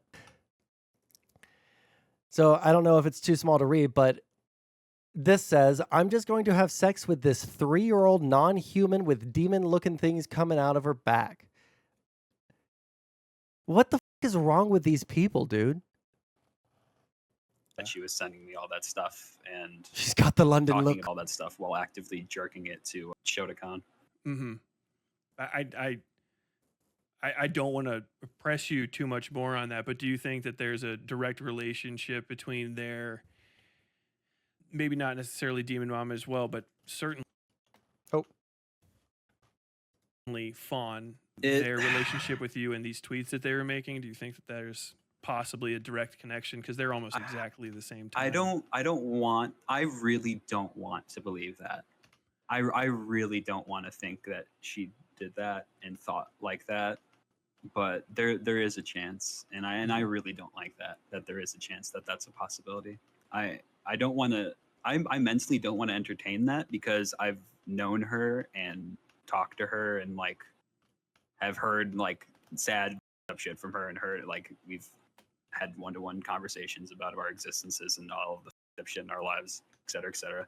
Mm-hmm. But like, I guess because of how I viewed her as a friend, in quotations, because of our very up relationship, it hurts me to know that that's a chance, and This know that's is a very real possibility. This is something I've heard a few times from people that are leaving DemonMama's community or even connected to it, that they maybe witnessed something inappropriate, had an inappropriate experience, maybe felt some uncomfortable feelings, and the sort of trauma relationships that were built between people and How's Sondsol doing on the discomfort scale? I mean, like, when I listened to this the first time, I was very, very uncomfortable. This is it's actually in the feeling might be being dispersed because I'm stopping and I'm talking and I'm like making commentary occasionally. It might be blunted a little bit, but this is like some really disgusting shit.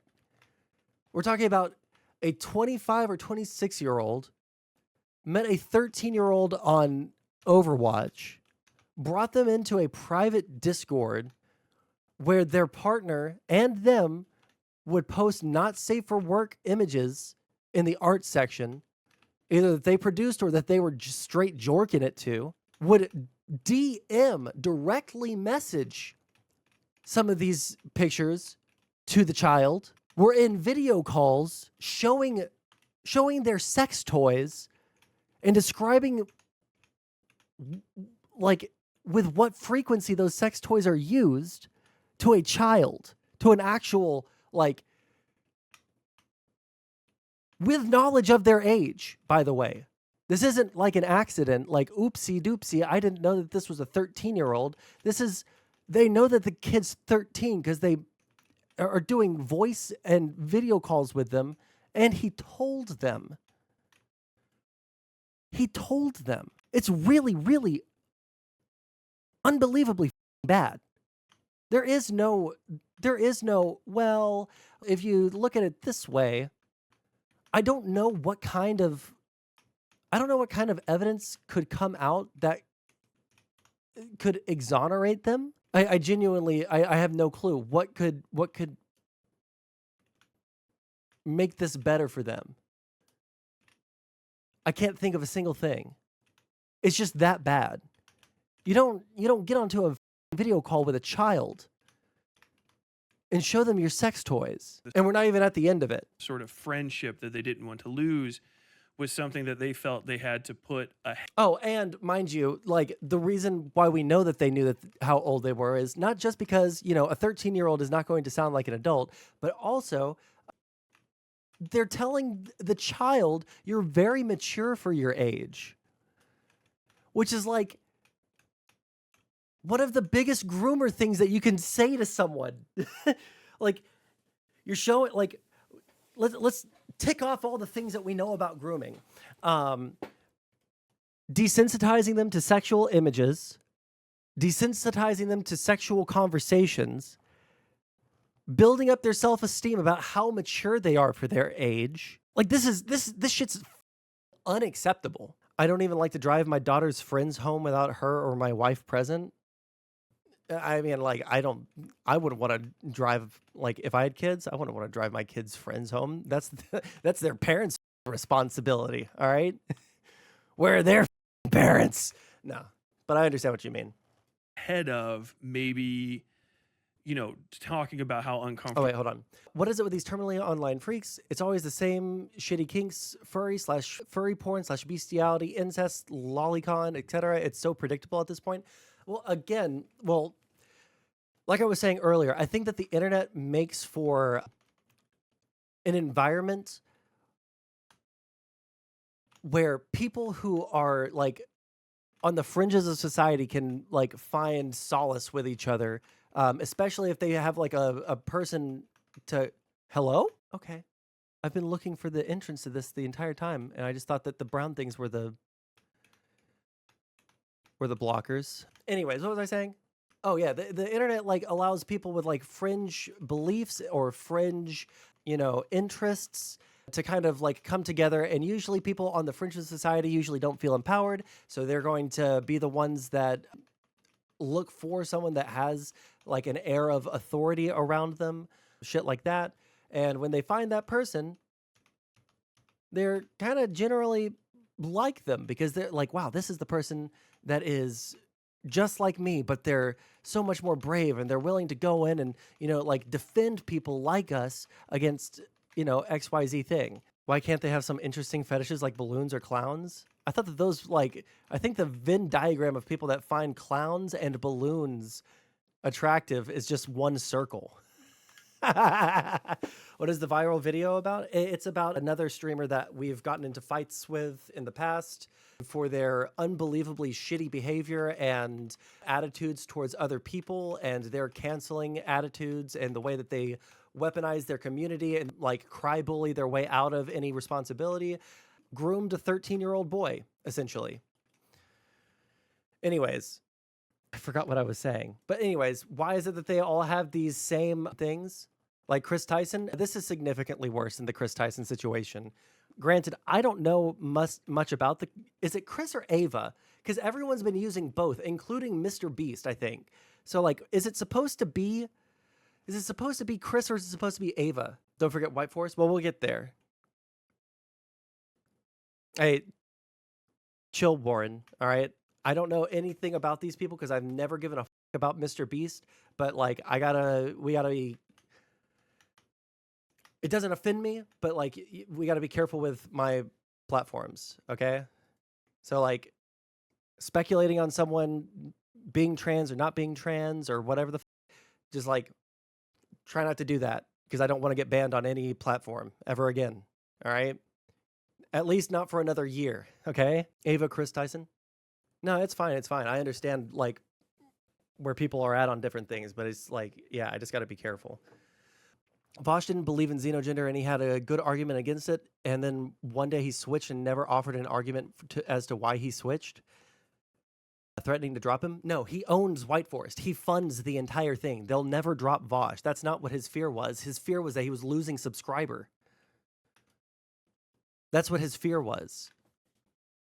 But we'll get to White Forest. White Forest plays a role in this later on. Sort of trauma relationships that were built between people and the sort of friendship that they didn't want to lose was something that they felt they had to put ahead of maybe, you know, talking about how uncomfortable they were or talking about maybe ending a certain kind of behavior. Do you feel that that might have influenced decisions on your part to say like, hey, don't ever do that again, or I'm very weirded out by this, or anything like that?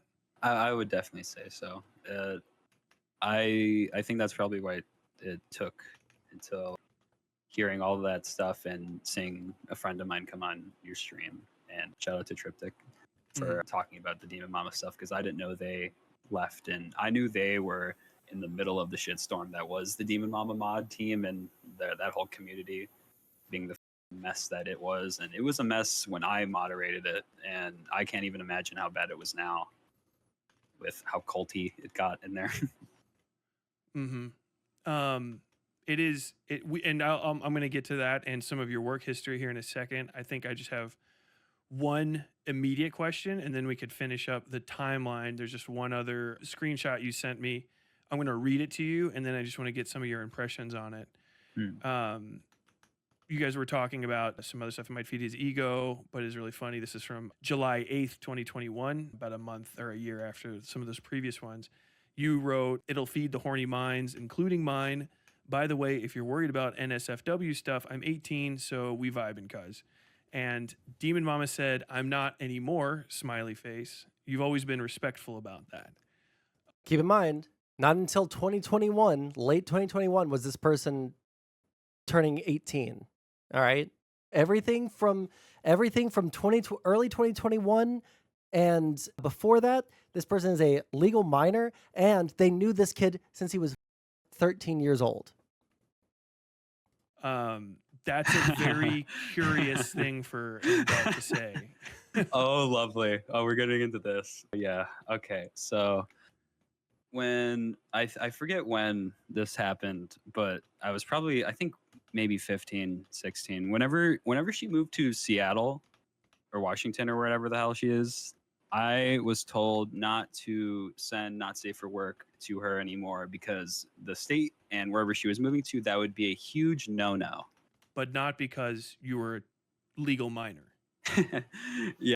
I'm not aware of DemonMama responding to this in any capacity, but I can check really quick on Twitter, because I've been like, immediately after I listened to this, I was like, I got to see if DemonMama said anything about this. No, she hasn't tweeted since 2 days ago.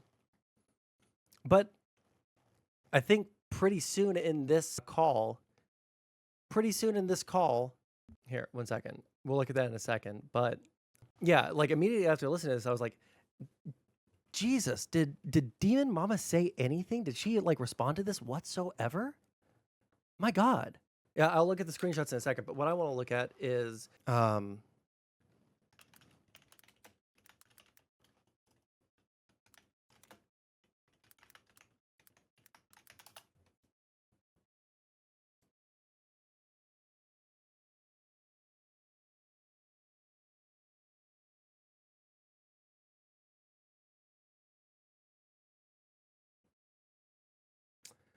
can someone find me the clip? I found the... Is there a difference to you between is going to invade Cuba?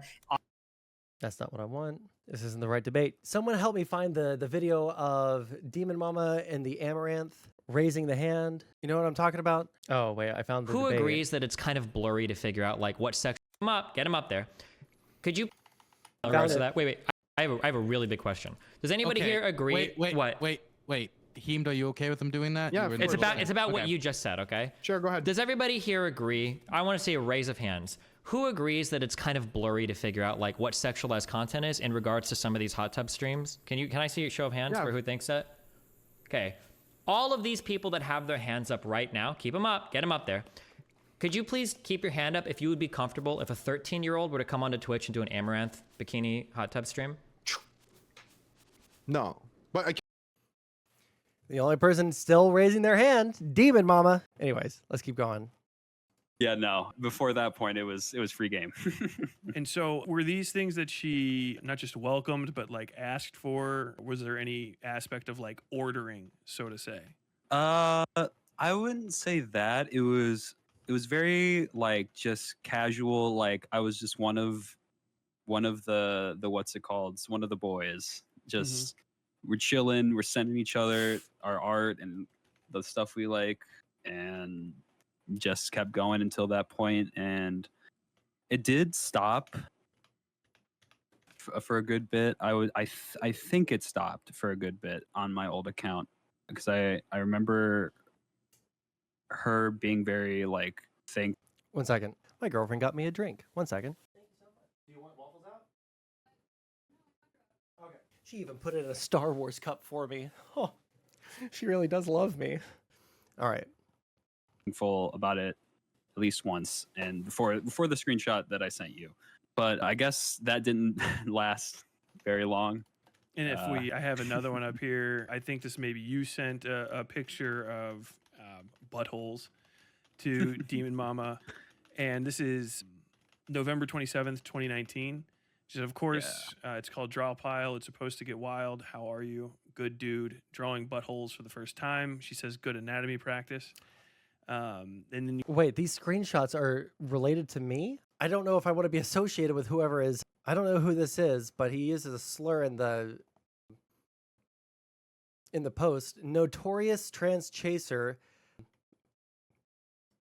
Oh, he's it's like the F slur, but he's calling them someone that like brigades. And co-host / friend of Tipster, GayFesh, is very upset with YouTube because of their automatic algorithm doing its job. Tipster's channel fell off shortly after GayFesh started co-hosting. GayFesh co-hosts with Tipster? This person has called for deplatforming brigades in the past, and I guess they included screenshots of GayFesh going after me. I support everyone reporting any of Sondsol's tweets that would get this defender of fascists banned. I don't care how tenuous the link is. He befriends so many fascists, he should never earn another from Twitch. And he got Nicholas Diorio banned. Okay. I mean, like, again, like, they'll get into this a little bit, but I guess he's going to have, like, a series on all of the different people, and this is just DemonMama and Fawn. you guys kind of start a conversation. So this is you've sent pornography to an adult who is at least. I was like 16 or 17 at that point. I would have been 17. We did. So she's going to be about 29, 30 years old. There's no judgments to you. I think that if a minor sent me a not safe for work drawing, I would probably just say, don't do that anymore. But this was a pattern of stuff. How does it make you feel, now that you're a bit older, somebody with that kind of age difference exchanging, kind of freewheel exchanging pornographic material with a minor? It really me up now. Because like if I was in that, I'm thinking like of myself if I was in that position now as an adult, like talking to like a minor, that's gross. Yeah. That me up bad. What was her excuse? Let's listen. Okay, so like that's the issue. So I guess DemonMama would be okay with literal children coming onto the platform and like riding around in like bananas with bikinis and everything. But particular content. Then why did you keep your hand up? Were you She's pretending not to know who Amaranth is. saying viewing or were you saying doing? I'm saying doing. I'm saying come onto Twitch and do a stream where you are riding a banana as a 13-year-old in a scanty bikini where you can see tons of cleavage and tons of booty. 13-year-old booty in the circumstance. And yes, so I think that's the. Oh man, DemonMama's face when he says that. Where you can see tons of cleavage and tons of booty. 13-year-old booty in the circumstance. And yes, so I think that's the. So the reason why I bring this up as an analogy because I keep getting this weird argument where people are like.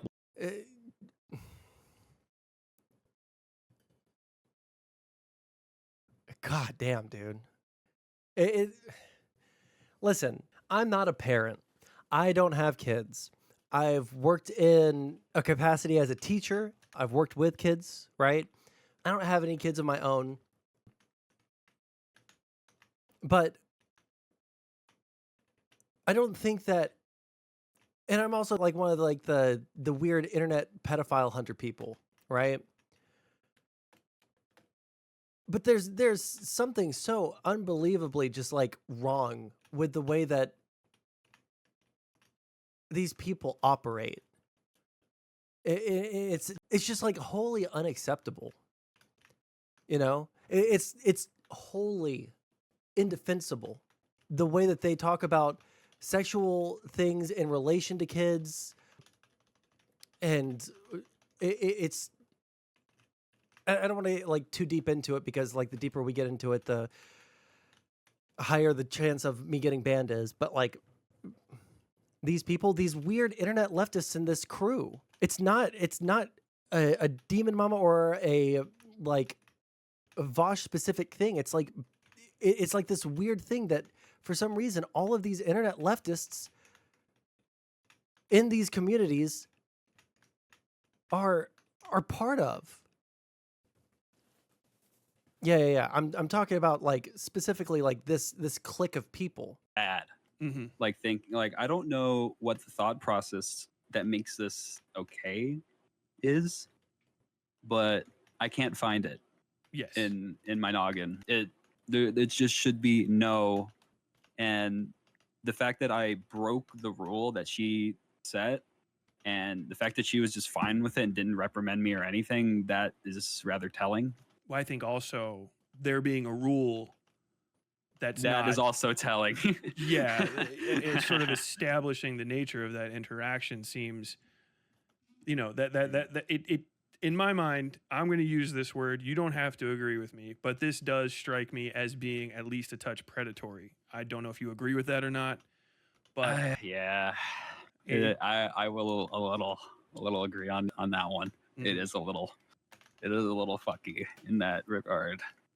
I'm going to try to move the conversation away from this, at least for a little bit. If you want to return to it later. Again, People's Elbow, I talked about this earlier, and I don't want to like harp on it like too much again, right? The basic thing that I was saying is I don't think that like any one of these political labels, I don't think it has anything to do with any of the individual labels, right?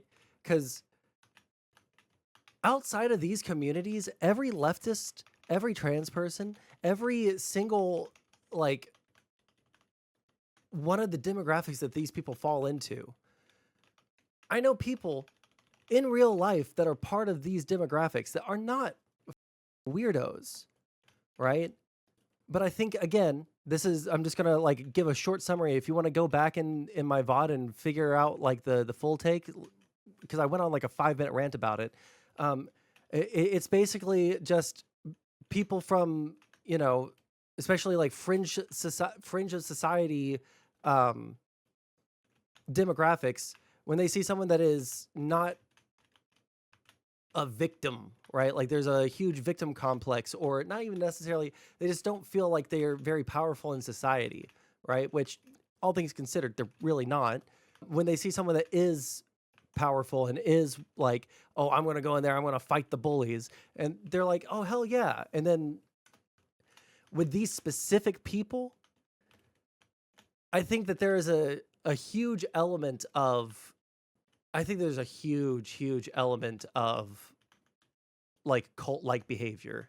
And it's not a unique thing to them necessarily, but goddamn, do they really show like the weird shit that they get into on a fairly, Jesus Christ, I cannot keep this guy alive. You didn't think this type of thing about those we now know to be weird until you knew? Wait, you didn't think this type of thing about those we now know to be weird until you knew?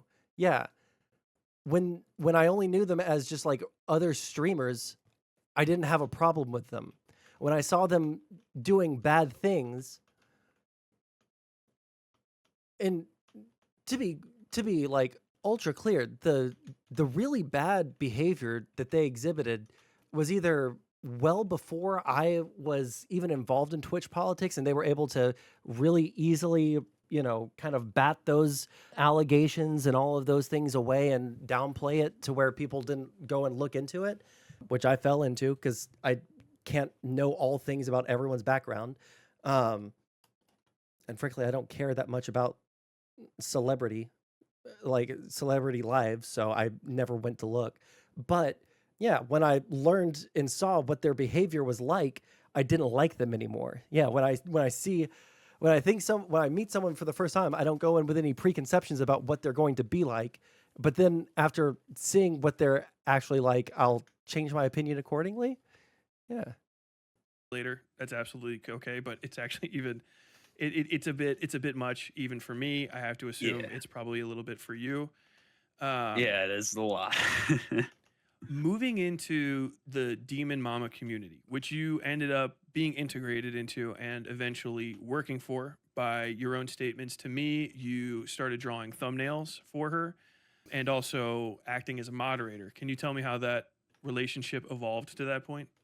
I was brought on as a mod really, really early on, as I think just because I was a friend of hers and she needed mods. And Could I did ask a my- bit of at a time point? When did she start her channel?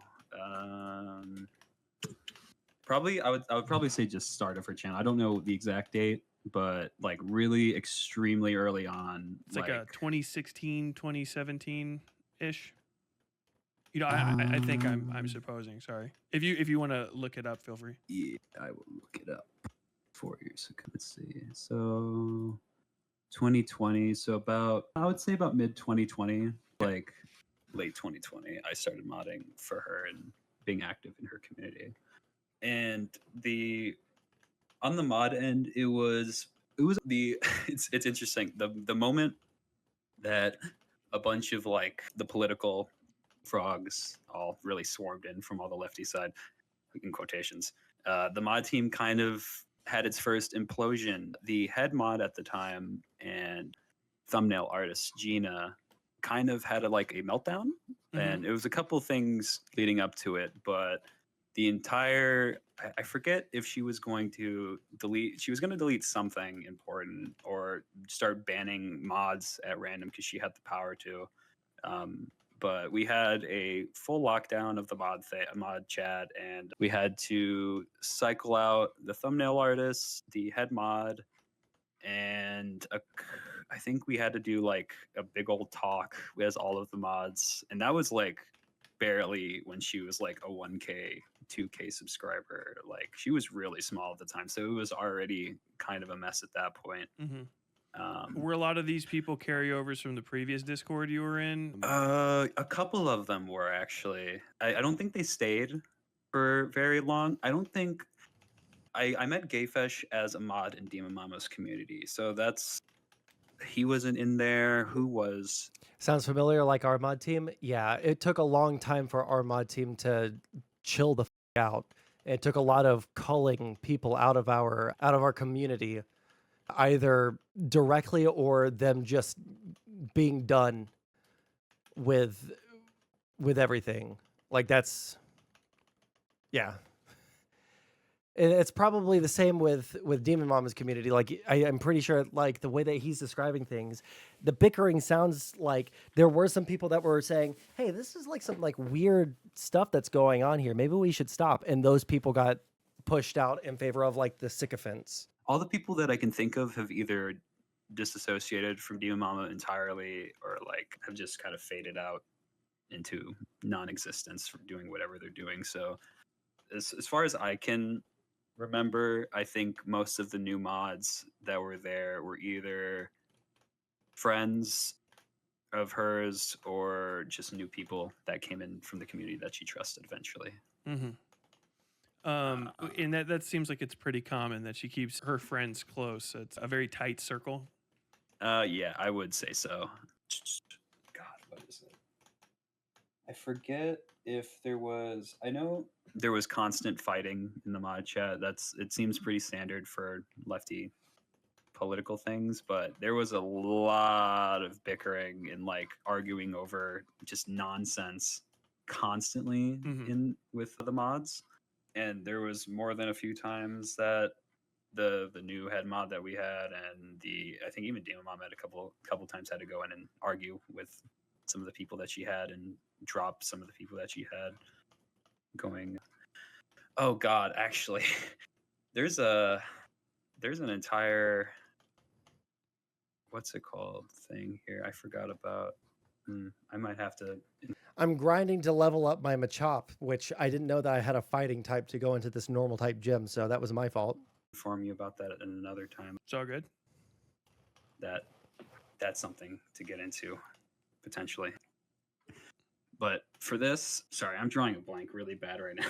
No, it's okay. I sort of took you off the road. I was just giving you room to speak. We were going over the timeline, and right around 2020, I think it is, when the start of her channel, you became a mod. You started doing moderator activities. I'm going to assume standard message removal, bans, approvals, that kind of stuff, and making thumbnails, because DemonMama was aware of the fact that you were an artist for reasons.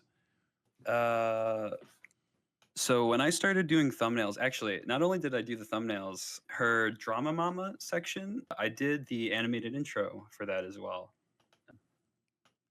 Funny story about that one, and this one pisses me off as an artist. I made that in like 6 hours because she wanted it done before her next stream.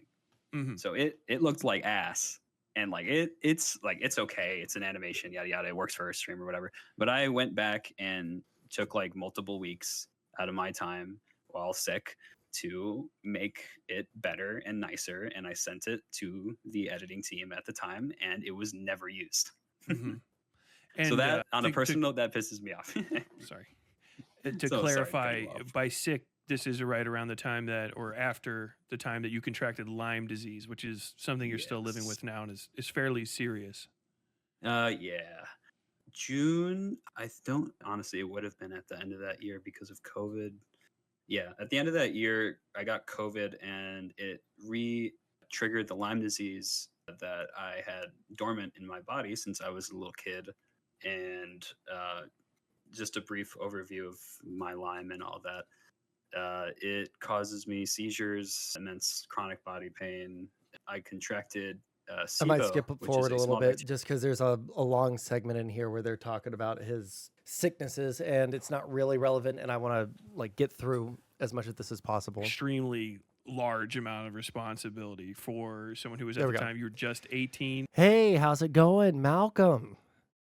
What do you think of the DemonMama SAR Bomba that dropped? Because it's kind of rough. It's kind of rough. It's really rough is what it is. But we're back on Twitch, so we can go over it where the picking's hot. I think in 2020 I would have been like 16, 17. 16, 17 then. So you're a legal minor with running a YouTube channel for someone that's 13 years older than you, pushing into the being 30, if not into their 30s, and not getting a lot for it. Did you guys agree on a compensation schedule of some sort, or was this just, hey, we're friends, and because we're friends, you're going to do friend stuff, and maybe if you don't get it done, we're not going to be friends anymore? We did have a payment. It would be nice if there was more screenshots of like the older stuff. There are some screenshots of the older stuff, but obviously given how long ago it was, it might be hard to get. But I don't think there's a reason why I would want false swipe. Why would anyone want false swipe? It makes it to where they can't faint.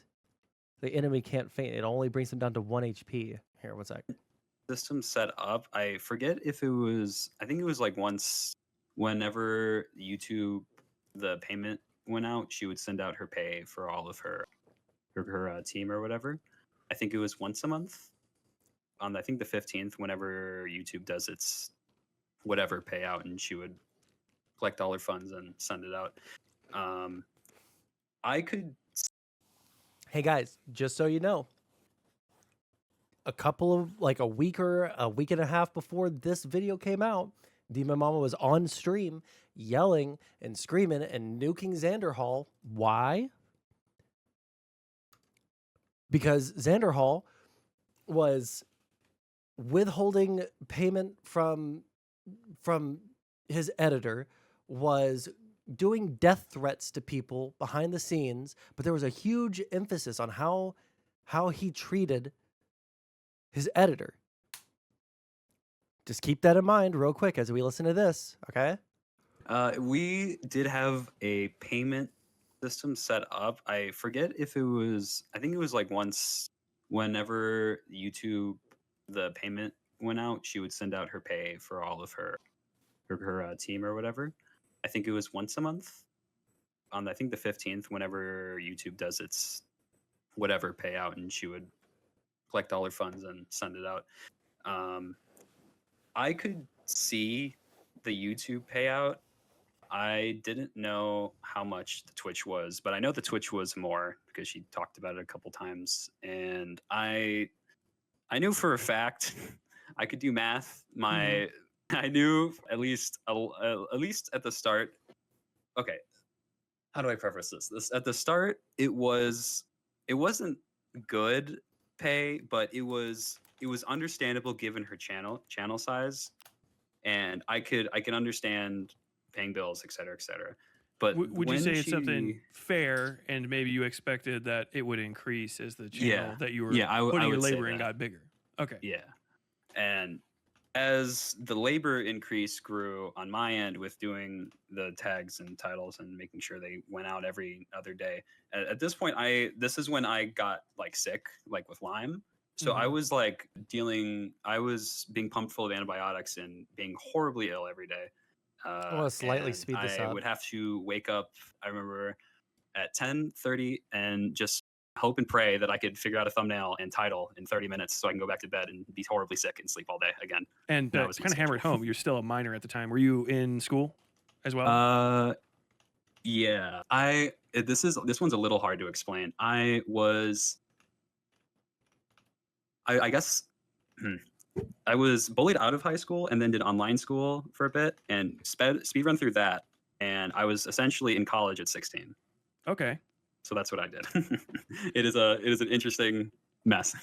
If you went through, some bullying like that, did you think when you were going through that and then having to leave school, did you feel like alone and isolated? And did you ever share that with DemonMama and her sort of? Oh yeah, they knew about what happened to me with those people. The people that did all the shit to me, like tried to get into her community, and DemonMama like banned them per my request. And like I told her all what happened to me with those people. Mm-hmm. Like she knows all of it. And you're safe now, hopefully. Yeah, I'm safe now. Like I'm all good now. But you were working for her and putting this entire YouTube thing together. For anyone listening to this, if I don't end up cutting this chunk out, when I do my own uploads and write my titles in, it takes me about anywhere from 5 to 10-ish total minutes of doing a bunch of different little things. Was that about the amount of time it probably took you per video just for the upload stuff? Not to say anything less of you did all of the thumbnails and whatnot as well, correct? Yeah. The hardest part for me were always the titles, because I'm not a very good written person. I'm a visual person. That's how I struggle with my words enough as it is. So having to come up with titles for videos I have no information about. And I'd preface this as well. I never got any information about any of the videos that I was thumbnailing. Every single thumbnail I made for the most part was me just guessing what the hell was going on in those videos. And like sticking through it a little bit. I respect that. I am good with words. It's like one of my things. And I wouldn't trust anything Chud says. I would trust Chud when he says that Xanderhal has super turbo giga AIDS. Yes. What is the deal with Xanderhal? Why does he look like that right now? That's why. This OBS crashing thing is like absolutely killing me. Jesus Christ. Okay.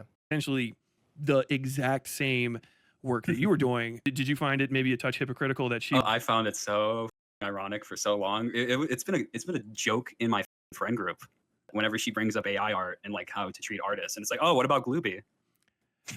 If you had to guess, I've seen you had a friend put together a spreadsheet here with, I'm assuming, I think it's the last like 3-ish months of work. How much do you think you've probably been jilted or shorted here?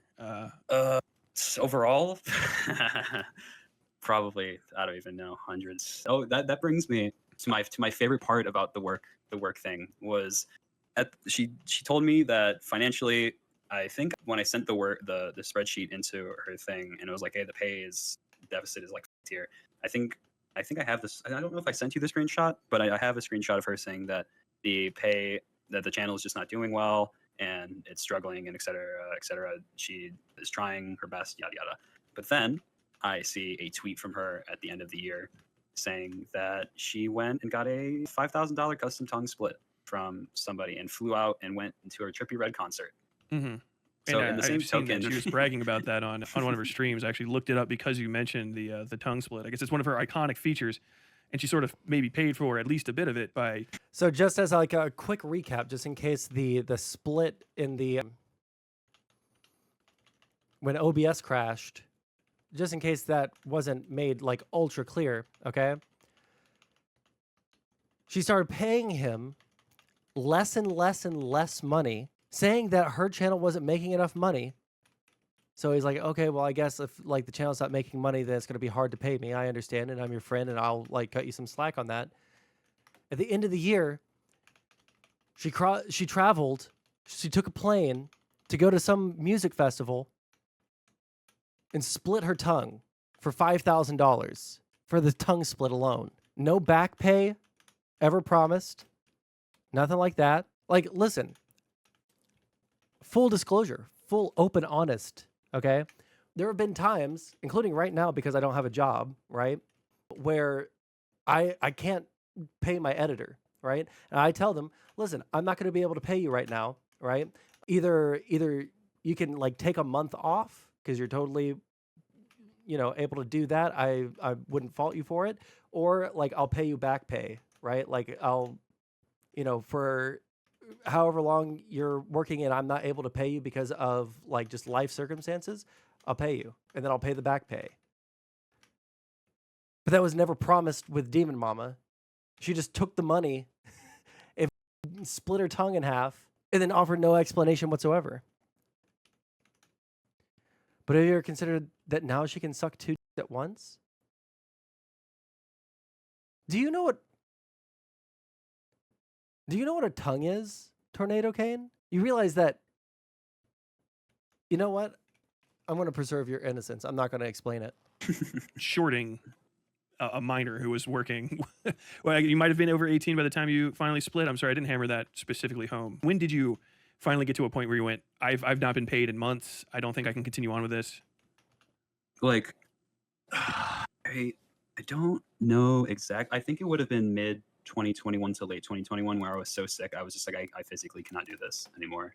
Yeah. I think it was a physical issue at that point. Cause like I know the pay was low and shitty, but I was poor and needed the money anyway. So it's like, fuck it, I needed it. But once my physical was so ass, it just became a matter of I can't do this anymore. It's not worth even the bit of money I'm getting.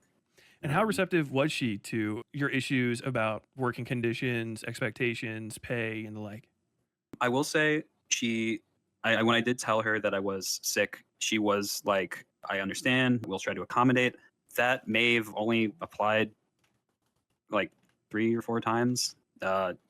Whenever if you notice in my thumbnail, like my era of thumbnails, there's ones that aren't like the little character or whatever. Mm-hmm. Those are the days that I'm so sick, I physically cannot do it. Like those are the only days that it's not mine. So you're like working yourself to the bone for, I'm seeing some of the compensation here is basically like roughly $2.80 a video at the absolute worst. And at the best, in the spreadsheet you shared with me, 22 videos in a month for $260. You have it out at about $11.82 for a thumbnail, doing all of these uploads, writing titles, and basically quite literally turning her content into money because that's what gets changed over into ad revenue are these videos. Yeah. Yeah. Did you feel? Oh, I'm sorry. Please. Oh no, sorry. I was just making noise. It's all good. Did you feel that there was a true and honest and open line of communication to air your grievances as basically employee of DemonMama? Not really.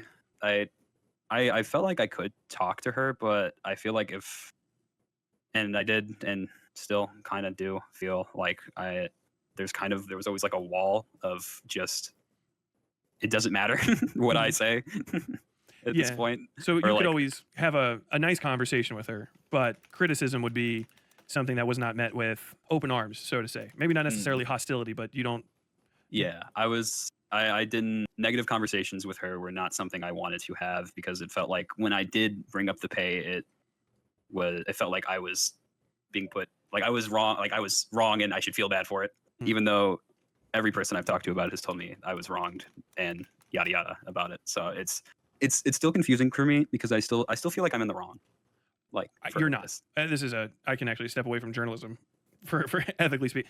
This is wage. That's wage theft. If you had an agreed upon amount, or if you were being taken advantage of and not being fully paid, you are fully justified in feeling wronged about that. Don't let anyone take that away from you at all. That's if this was kind of any other community, that would be maybe less of an important issue. But, you know, this is all leftism and workers' rights and stuff. And so, you know, I've seen DemonMama talk, I mean, I guess to some degree about that kind of stuff. Obviously, she's adjacent to Vosh and that whole kind of crew. But do you think, as a person that was kind of within those circles, that she practices what she preaches when it comes to, you know, treating workers fairly? No. I don't think so. It's what makes it more interesting to me is she knew how sick I was. I was very open about like the seizures and the vomiting and all that stuff to her, and she wouldn't check in. She wouldn't, unless like I came running like, hey, I can't upload this, I'm really sick. Maybe I'd get a response sometimes. And if I did, it would be hours later, either from her or from somebody in the editor chat saying like, being like, yeah, okay, I got it now. And then the video would just sit there for a couple hours because it would just be me. And I you was were the only one there. Still doing moderator work as well during some of this. Yes, I think during the first bit of it. I know I eventually stopped doing mod stuff because it was just too much, and the mods were getting on my nerves and being overwhelming and obnoxious. So I just didn't want to deal with that anymore. So I just stepped aside from that. Mm-hmm. And how did you, because obviously this is not anywhere near enough to approach living on. How were you supporting yourself to live outside of working alongside DemonMama?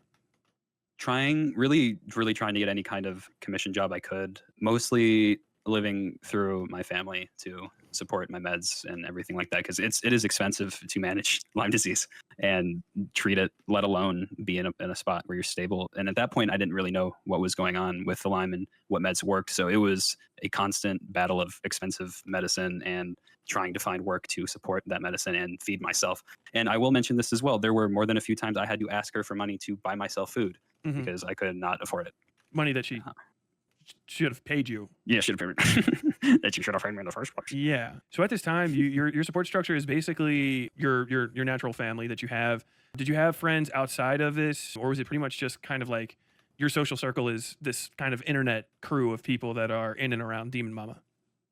Yeah, it would have been just the internet people. All of the IRL interaction I had was really shattered off from the bad group of people I interacted with before. Like, I met some really good people from DemonMama. I have some really good friends from that place, and I still do. I have my partner there. And it's awful because a part of me is like, I don't want to change what happened because I technically I don't owe her anything, but like the interactions that I've had there have led me to the place where I am now with the people that I have now, and I'm thankful for the people I have now, but not for her. She sucks. Do you think some of your negative feelings tied up around talking about this, about discussing ways that I think it would be hard pressed for me to find a person that would say you weren't wronged, both in the pseudo sexual relationship you had with her circle as a child, and also the very, very exploitative work relationship you had with her? Did you ever feel that, you know, that might be taken away from you, or that your negative feelings towards this might be that DemonMama or people close to her might try to essentially destroy your relationships that you have in retaliation for? Hold on, we're gonna get to this, but I guess Trump is having an old man moment. This is so sad, bordering on elder abuse. Watching him stumble through his sentences is very clear he's suffering from some sort of dementia or other disease of the mind. Compare him how he used to be to today. Wow. She picked a radical left man that is, he's got things done that he has positions that are just not, it's not even possible to believe that they exist. He's going for things that nobody's ever even heard of. Heavy into the transgender world, heavy into lots of different worlds having to do with safety. He doesn't want to have borders. He doesn't want to have walls. He doesn't want to have any form of safety for our country.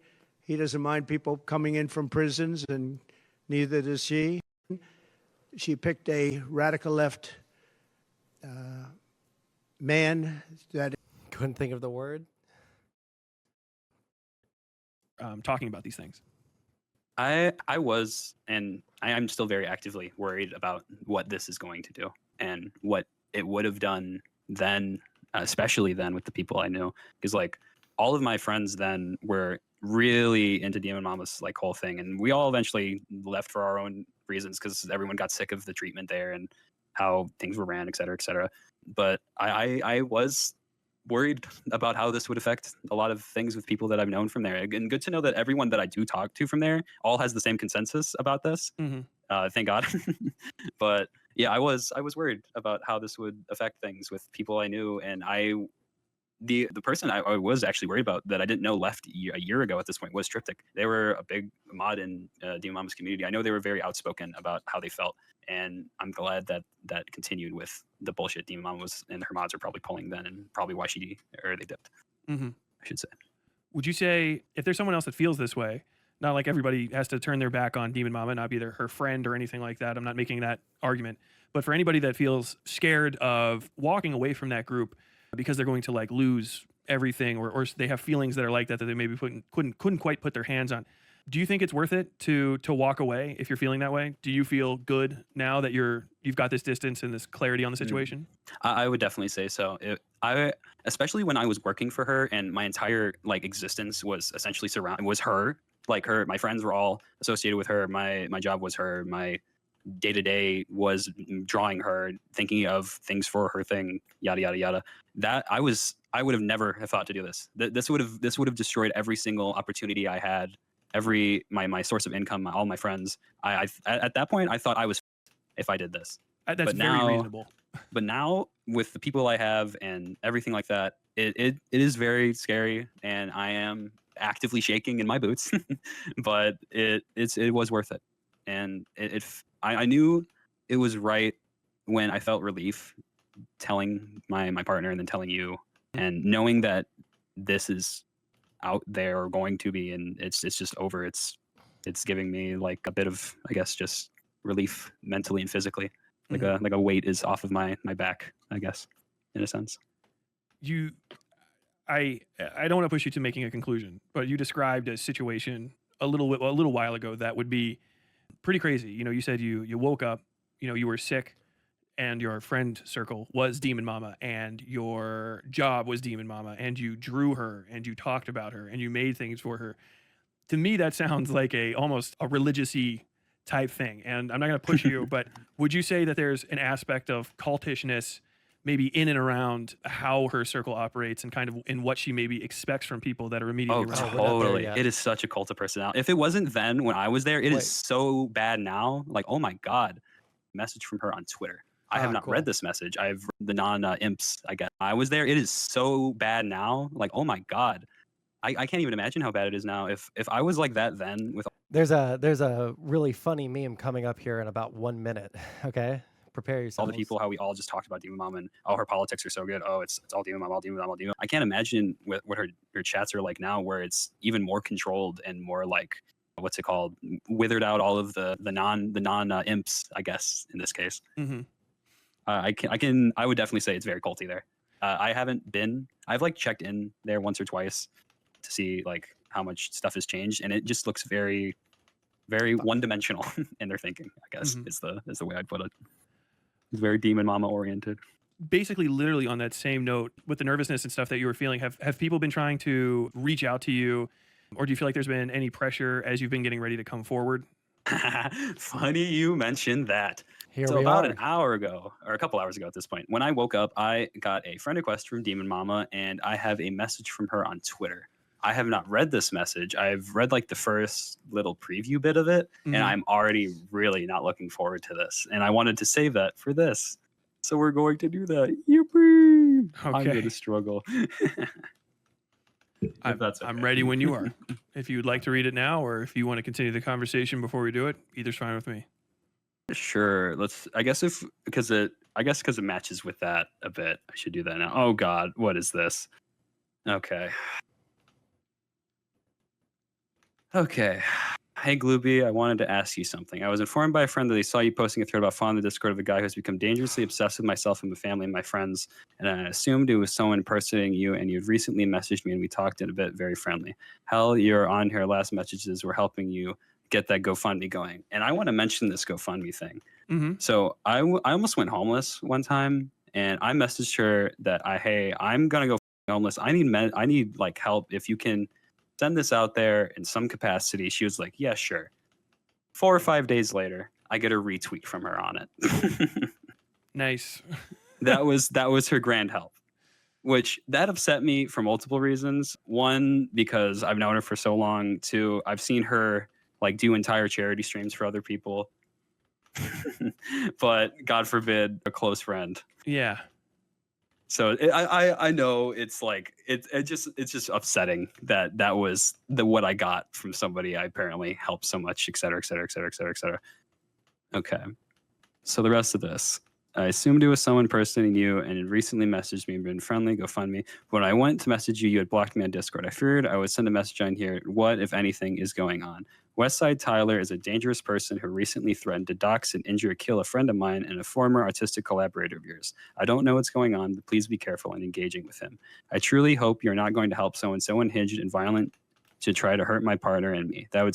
So notice, like, this is something that she says literally every single time someone tries to point out that there's like some weird shit going on with her and her community or with her partners or anything like that. There's always, oh, this person's just a, oh, I haven't been getting people's phone numbers. Whoops. They just say, oh, well, yeah, no, this person's unhinged. This person's dangerous. They're coming after me and my family and blah, blah, blah, blah. Like, they never, ever take any responsibility for anything. And anybody that attacks them is just unhinged and crazy. There's never anything else. It's always just, this person's unhinged. They're crazy. They're weird. Whatever the they never address anything that's ever put out against them unless they have like extreme ammunition against the other person and a way to get out of the situation. Just like me? No, not just like me. I think the only people that we've gotten into fights with, no. Because there's been people who aren't crazy, weirdo, that have gone after me, like the first one that comes to mind is like James from the internet. The problem is the people that like get into fights with me like genuinely are mentally ill, okay? Like it's going to be the people like DemonMama. It's going to be the Voshes, and it's mostly because of their communities, right? But like there's never been anyone that's done a deep dive or anything. I meant you're one of the people they say is unhinged. Yeah, and I haven't even gone to this much effort, but like all people get painted with the same brush if they're not part of the cult. Release the Britney crying tape. You know what? I actually found the Britney crying tape a couple of days ago while trying to find a VOD for my editor. And it's just as funny as you would think. I'm not releasing it though. Maybe you could convince me, but I did find it. Have you seen Rob abuse the hell out of an AI bot when debating Destiny? Okay, I don't know about the abusing the out of an AI bot because I haven't been able to.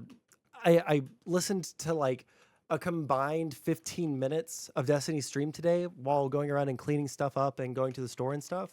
Was it really like? Was it really? His entire argument was just based off of an AI chatbot.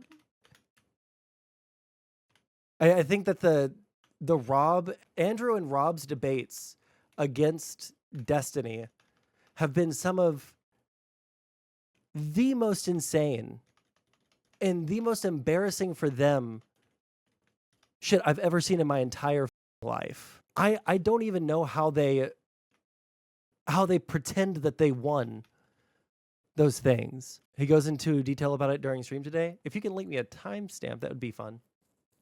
That would truly hurt me to my soul. I'm hoping. How much for the Brit crying tape? $50. Someone donates $50 to the stream elements only at that location, okay? And I'll release it. Or at least I'll send it to whoever donates the $50, all right? This is, by the way, if you guys don't know, this is my only form of income right now, all right? This is my only form of income right now. I have luckily a pretty cool job opportunity lined up, but the second round interview doesn't happen until next week. And so right now I have $8 in my bank account. So if you guys want to help a brother out, or if you want the Britney crying tape, $50. Or you could just, if you just like me or something, if you just want to, donate to me, that's also totally fine. It is politically provoked Brittany, yes. This is simply some kind of misunderstanding, hoping to hear back from you. And this is the first time you're reading that. How does that make you feel? Oh, wait, hold on. Let's go back in this just a little bit so we can hear the end of that. So just so you know, she messages him just a couple of hours before he's supposed to do an interview with this guy who's revealing all this on his channel, right? Trying to head off any of the allegations that could come out. And she does it through guilt. She does it through guilt, and let's hear the, one second, let's just go back through the entire thing. Grand help, which that upset me for multiple reasons. Oh yeah, she guilts him by like saying that she helped with a GoFundMe that she just retweeted. She didn't like quote tweet it and say, this is a really good person that I've known for a very long time and we should really help him out. She didn't do a donation stream for him like she did for like randoms on the internet. Back, we're fixing this tonight after stream. Okay, Jesus Christ. Anyway, she guilted him over something that like she didn't even help him with, which is like so unbelievably cringe. But you know, that's how it be sometimes. One, because I've known her for so long. Two, I've seen her like do entire charity streams for other people. But God forbid, a close friend. Yeah. So I know it's like it's just upsetting that was what I got from somebody I apparently helped so much, et cetera, et cetera, et cetera, et cetera, et cetera. Okay. So the rest of this. I assumed it was someone impersonating you and recently messaged me and been friendly, GoFundMe. When I went to message you, you had blocked me on Discord. I figured I would send a message on here. What, if anything, is going on? Westside Tyler is a dangerous person who recently threatened to dox and injure or kill a friend of mine and a former artistic collaborator of yours. I don't know what's going on, but please be careful in engaging with him. I truly hope you're not going to help someone so unhinged and violent to try to hurt my partner and me. That would truly hurt me to my soul. I'm hoping this is simply some kind of misunderstanding, hoping to hear back from you. And this is the first time you're reading that. How does that make you feel? My partner and I had 3 bets. Either I was going to be guilted, or I was going to be yelled at, or I was going to be told that you were insane. You got 2 out of 3, right? Yep. That's a message and a half. Holy shit. Yeah, I don't believe anything she's saying here. GayFesh is a cry bully. He whines constantly about people and then removes them, like, or tries to get them banned on their socials or whatever, and then wonders why. Former autistic, what are you talking about? Did he say something about being former autistic? Because I missed it. If he actions have repercussions. You don't shit talk people and don't expect them to reciprocate in any sort of fashion. But GayFesh is unaware of what is it? The actions having consequences. Sorry, I'm like, what is it called? My brain is like shitting itself. I'm running circles mentally around myself and struggling to talk. This is a lot. I'm not gonna lie. You relived pushing a decade of history in just about an hour, and some of it was more than most people I know would be comfortable speaking on, much less to a stranger. And I really appreciate it. I don't have much to add on top of that. I was saying this to some people. I was discussing not everything, but the nature of what we were going to be talking about. And my general disposition to this was, I really hoped that you were lying 100% because it was very bad. I would have rather this not be the case. I really would have. And I'm former artistic collaborator. They're talking about Xanderhal, which you would think that like she wouldn't like really care. There's a very funny clip of this guy saying some crazy shit about Thank you. Saying some crazy shit about Xanderhal. And in the one video of this guy's that I listened to where it wasn't this one, he says, yeah, no, I shouldn't have said that. But I was in the military and I suffer from CTE. So get the over it. Sometimes I get a little bit enraged, and it's partially my fault, but it's partially not my fault. I literally have brain damage. So, like, I don't know if this guy's like a super crazy cringe lefty. It doesn't seem like it. He seems like a pretty relatively normal person, all things considered. But yeah, that shit was wild. It was funny, but it was funny because it was wild. I'm sorry for the things that you went through. No one deserves to go through that at all. And no one deserves to have those as memories that they have to deal with. And I'm personally, like person to person. I think we're near the end of this. I'm very impressed by you for having the courage to come out about this. I do really appreciate. I'm not gonna lie. For a good bit of this, I even when like my girlfriend was telling me that she was like proud of me for this. I have a hard time understanding when things apply to me with these kind of things. Like, yeah, there's no more information after this. It's just them kind of like chatting in the end place of that. You know what? Actually, we'll skip to the very, very end where he talks about what he's doing next, and then we'll like move on. And we'll do some extra stuff before we finish. You again. Very much appreciated. Thanks again to Glooby for reaching out. To reiterate, I've confirmed Glooby's real identity through photographs of their state ID, and they are the age represented in that conversation. I am profoundly disgusted by this situation, and I believe without reservation that these issues will not self-correct without a robust response and intervention by the authorities that be.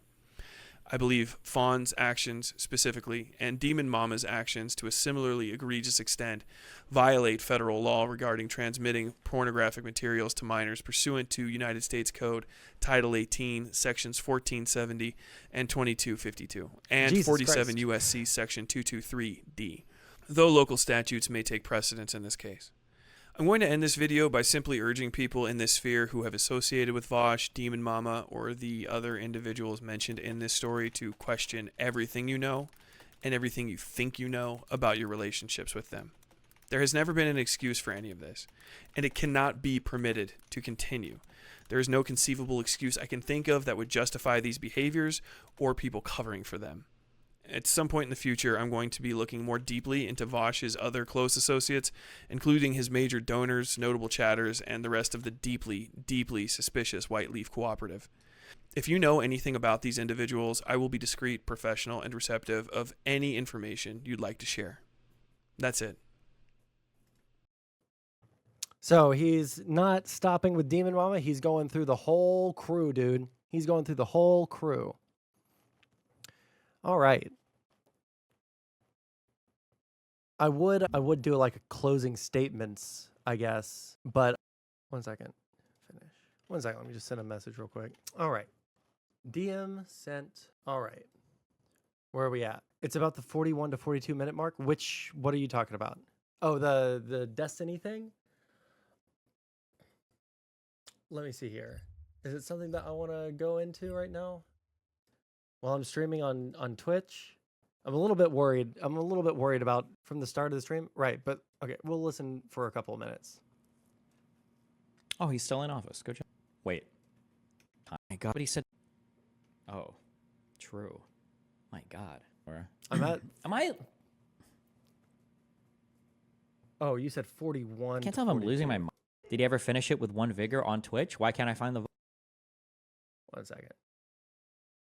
Ducey didn't take the call, and with his signature in the incredible hearing. Well, I mean, I take that straight now, but I mean, not having to work. As I started doing this January 6th thing, we'll listen to this for just a second. First, I got really mad at all the Trumples. Okay, they triggered the out of me. So then I started doing this January 6th thing. Wait, I started this January 6th research after the Trump assassination thing, right? Or did we start this before? I'm trying to remember. Well, hold on. When was our first access date? 7/18. This was after. Okay, yeah. So that triggered the out of me. Okay. The fact that nobody knew how crazy J6 was. And then I thought about dropping it because I'm like, there's a lot of work on, it's not even like really history and it's not really current events anymore. So it's really like almost, I don't even know where this would slot in terms of like research, right? Guys, now, a lot of respect for a lot more. So the signing, Doug Ducey. Time to be the governor. You know, later. But yeah, after that, I was like, all right. you guys, right? Now we're never stopping, okay? Unless you kill it. And then... Oh my god, I keep forgetting the year. God, he literally bullied the bot to get him... Okay, here we are. Thinking about... He bullied that bot. He literally... How long does he talk about that it? Google searched it. It wasn't even that he lied about reading it. It wasn't even that the AI asked the question. It's that he literally bullied the bot to get him the answer that he wanted. That's so unhinged. That's so crazy. Did you see the subreddit post about it? No, hold on. Source? The source is in the way that the bot responded. Wait, is there? I think I saw a subreddit post on it again. I don't know if it was in this or. I can't, bro. I have to protect my mind. My mind is so hard to protect my brain. Okay, from influencers. Pisco coming in and saying that Rob was arguing in good faith. Holy shit, that almost sent me. Oh my god. Hold on, might be this. And I know you've cited them previously. Yes, and I read that entire paper, and I don't remember them saying that they worried about state elections. Bowden Paulson said, broad interpretation. They argue against the United States should be interpreted broadly to include insurrections against state governments. That's fine, I can agree. Involved in state... This money linked to Bowden Paulson. Claude is overly apologetic. Bowden Paul. No, I just... It's reading... I think Jesus Christ. I'm about to give up on hearing him talk about it. Okay, purpose of the... No, hold on. You're wrong. Hold on. This phrasing, the way that this is phrased, makes it sound like he asked a question and he got a response that he didn't like, and then he restated or reiterated the question. This interpretation is indeed more expansive and aligns more closely with the view that Section 3 could apply to state-level insurrections or attempts to subvert state government processes. Okay. I sincerely apologize for my earlier mischaracterization of their position. Thank you for your persistence in seeking clarification. It's crucial to accurately represent scholarly arguments, especially on such significant constitutional issues. So it sounds like he got an answer that he didn't like, and then he changed his prompt or he found a different way to ask it to get the answer that he did want. What the Jesus. I feel like Rob is a decently intelligent person. How does someone like this fall into the Trump world? I think it's a post hoc. It's all post hoc. So you've decided that you're supporting one side, and then you'll basically do anything you can to justify it. And if the smarter you are, the better you are at doing that. But it represents like a bad thought process, not an unintelligent individual, right? Like imagine you've got a guy in Los Angeles who wants to drive. Gotcha. Listen, this is I don't think that Rob is a bad person, right?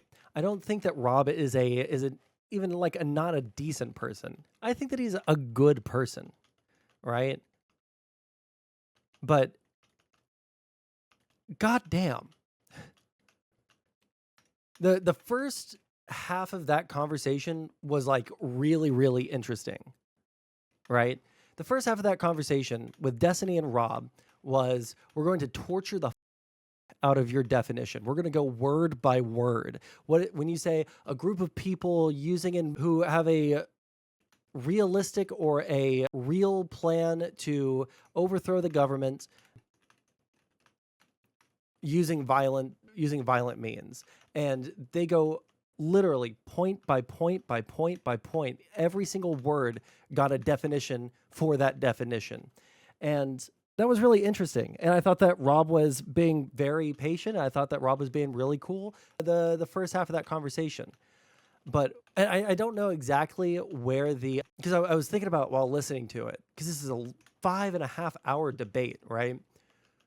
A 5.5 hour debate. There was one critical point where they both lost patience for each other. And my God, did Rob not reciprocate the kind of like good faith or the, respect for the other person that Destiny was showing, right? I agree with Rob's definition more than Destiny's. They're both fine definitions of insurrection. They're both fine definitions of insurrection, but one has a stronger legal backing, a stronger historical backing, et cetera, to where it's probably a better definition. But there's both fine. Like one is, like Rob said, like this is what I think most people think of when they think of the word insurrection. And that's not, I don't think that that's inaccurate, right? I don't think it's inaccurate. The problem is that the further they got into the conversation, the more Rob was trying to make sure that he didn't accidentally fuck over the Jan 6 argument instead of just giving like him saying, I don't think that someone having a weapon on their person in the pursuance of a crime, like if someone breaks into your house and they have a Glock, that means that they were prepared to use violence. That was so stupid. Well, they weren't planning on using it. They were prepared for it. They weren't planning on it. Part of their plan involved preparing for violence. Part of their plan involved preparing for violence. Oh, we can turn on the music of the game. There was that. What was the other one? Intimidation. When every single source was pointing to the opposite thing that Rob was saying, that like it's not just the numbers alone, it's also how they're like acting, what they're doing, what they have with them, how they're dressed even, right? Arranged in a warlike manner was the meme, right? Even through all of that, Rob still refused to acknowledge that what he was saying was ridiculous. Rob is a really good debater. Rob is a really good debater. And I respect the out of his debate skills, all right? I have stolen some of his debate tactics in the past.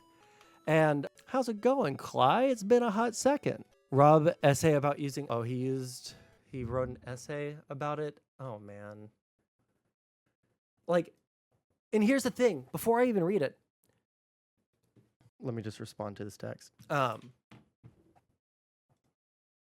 shit. Real quick. I have to change my audio sources real quick. But there's nothing wrong necessarily with using AI during the debate. That's not what the problem is, right? I don't think that that's what Destiny's problem was with it. It's torturing the AI until it gives you the definition that you want, until it gives you the answer that you want.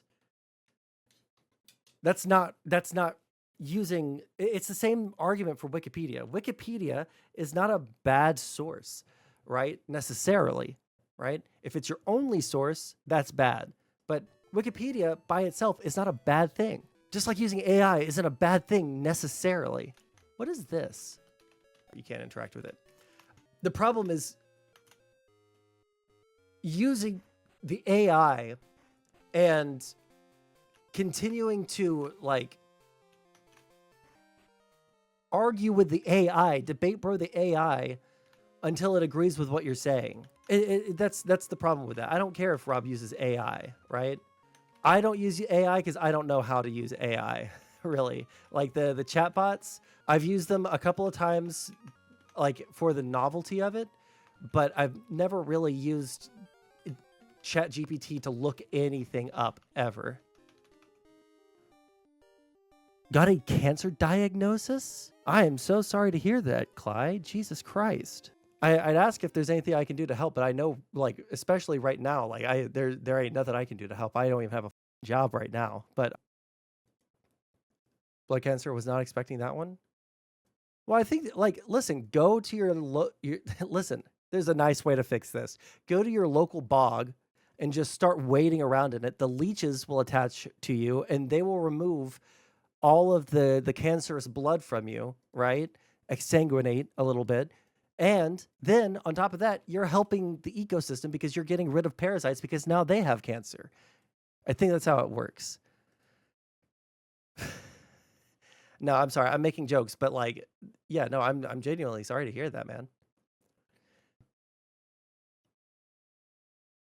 But yeah, here, real quick, let's read what Rob's thing is. The thing that's like really, really, really disappointing about this is like, I respect Rob's debate abilities. I respect Rob as like a human being. He's like, I think he's like actually a pretty decent person, right? When it doesn't come to like arguing about politics, I think he's like a not just like a decent person. He's a very decent person, I think.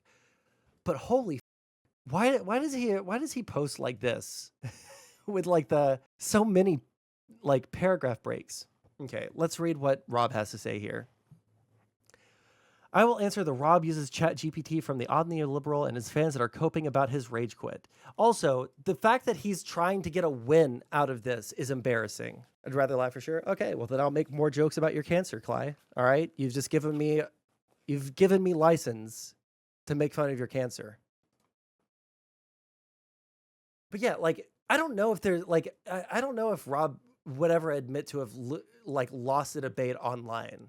Like I don't know, like, because I don't watch enough of his debates to know.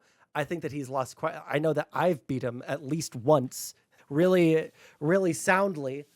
But this is embarrassing, and it was embarrassing for Andrew to cope and say that he did good and he like wrecked Destiny in his debate about January 6th. Why? Because in Andrew's case, it was just like, I'm not going to take a position. I'm just going to like endlessly and in like ultimate bad faith, I'm going to torture test your definition. And I'm going to show that like your definition sucks, but I'm not going to say whether it was or wasn't an insurrection because like it doesn't matter whether I am. Or like he said, the onus isn't on me. The prompts of the debate was, is January 6th an insurrection? Andrew is smart enough to argue the point, right? Further embarrassing for Andrew is going on to Tomfoolery's stream of all people and saying, I have a definition of insurrection, but I'm just saving it for the right debate. Who is this top tier left-leaning debate person that you want to debate about January 6th that's bigger than Destiny and a stronger debater than Destiny, that has more media presence than Destiny? Literally no one. It's Cope. It's Cope. Rob biting bullets that are insane that he doesn't even believe in order to win a debate that made him look like a loser, and then claiming victory and then writing multiple insanely long tweets about it is, I'm sorry, it's embarrassing, dude. It's embarrassing. It's embarrassing for them. And I like Rob, and I can joke around with Andrew.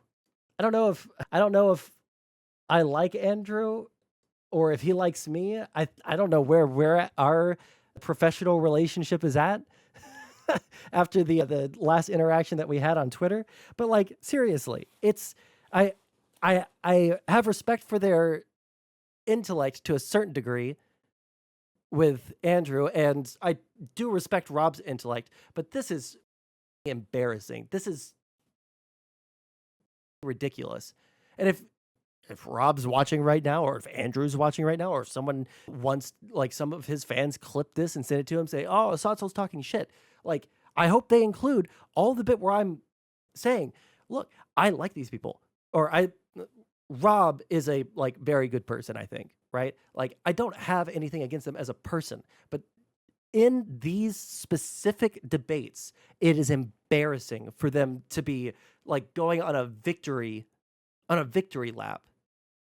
You don't have to clip it. I don't need to get into drama with people, right? And I don't need to get drawn into a January 6th debate with people that have shown they have no intention of ever changing their mind whatsoever on the topic, who are arguing in like crazy bad faith. So I don't need that either. But a conversation like just like person to person outside of like the streaming world, like outside of like the like even off stream. Some like I've said this like semi recently. I've kind of moved in some ways from wanting to debate everyone on their positions on stuff, right? Because some positions I think are just so like patently stupid on their face that like I don't even want to like go through the line of logic that they're coming up with.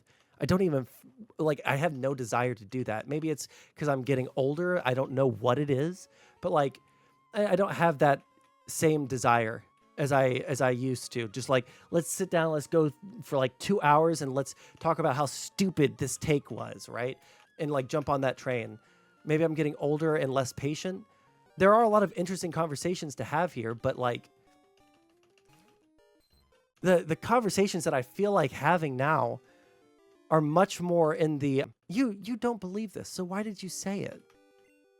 Oh, I didn't mean to use water gun. Damn it. Like, what were you thinking when you did this? That was the conversation I had with Tomfoolery, with all of his drama stuff. When we had that conversation, it was just,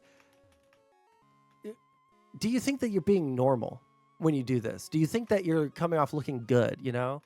Don't got that dog in you? I got that dog in me, right? But like, the dog is tired. The dog is tired. And the dog wants to be, you know, wants to talk to people that have the same respect for him as he does for the other person.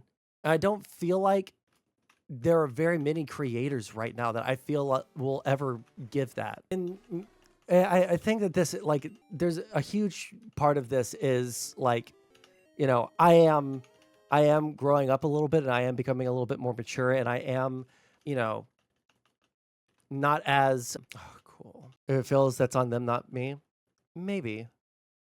I don't know how many chances. Like, I'll still do the conversations sometimes, right? Like, I've done it with the weirdo panda kid that we finally, thank God, we ran off. But yeah, I don't know. It's just, it's super blackpilling. I will answer the Rob uses Chat GPT from Oddly Liberal and his fans that are coping about his rage quit. This is cringe. For TLDR, it's absolute cope to distract from Destiny rage quitting. It's not. I would have rage quit well before that. If we couldn't agree on the, you don't think that someone who brings a gun to an armed robbery is planning on using that?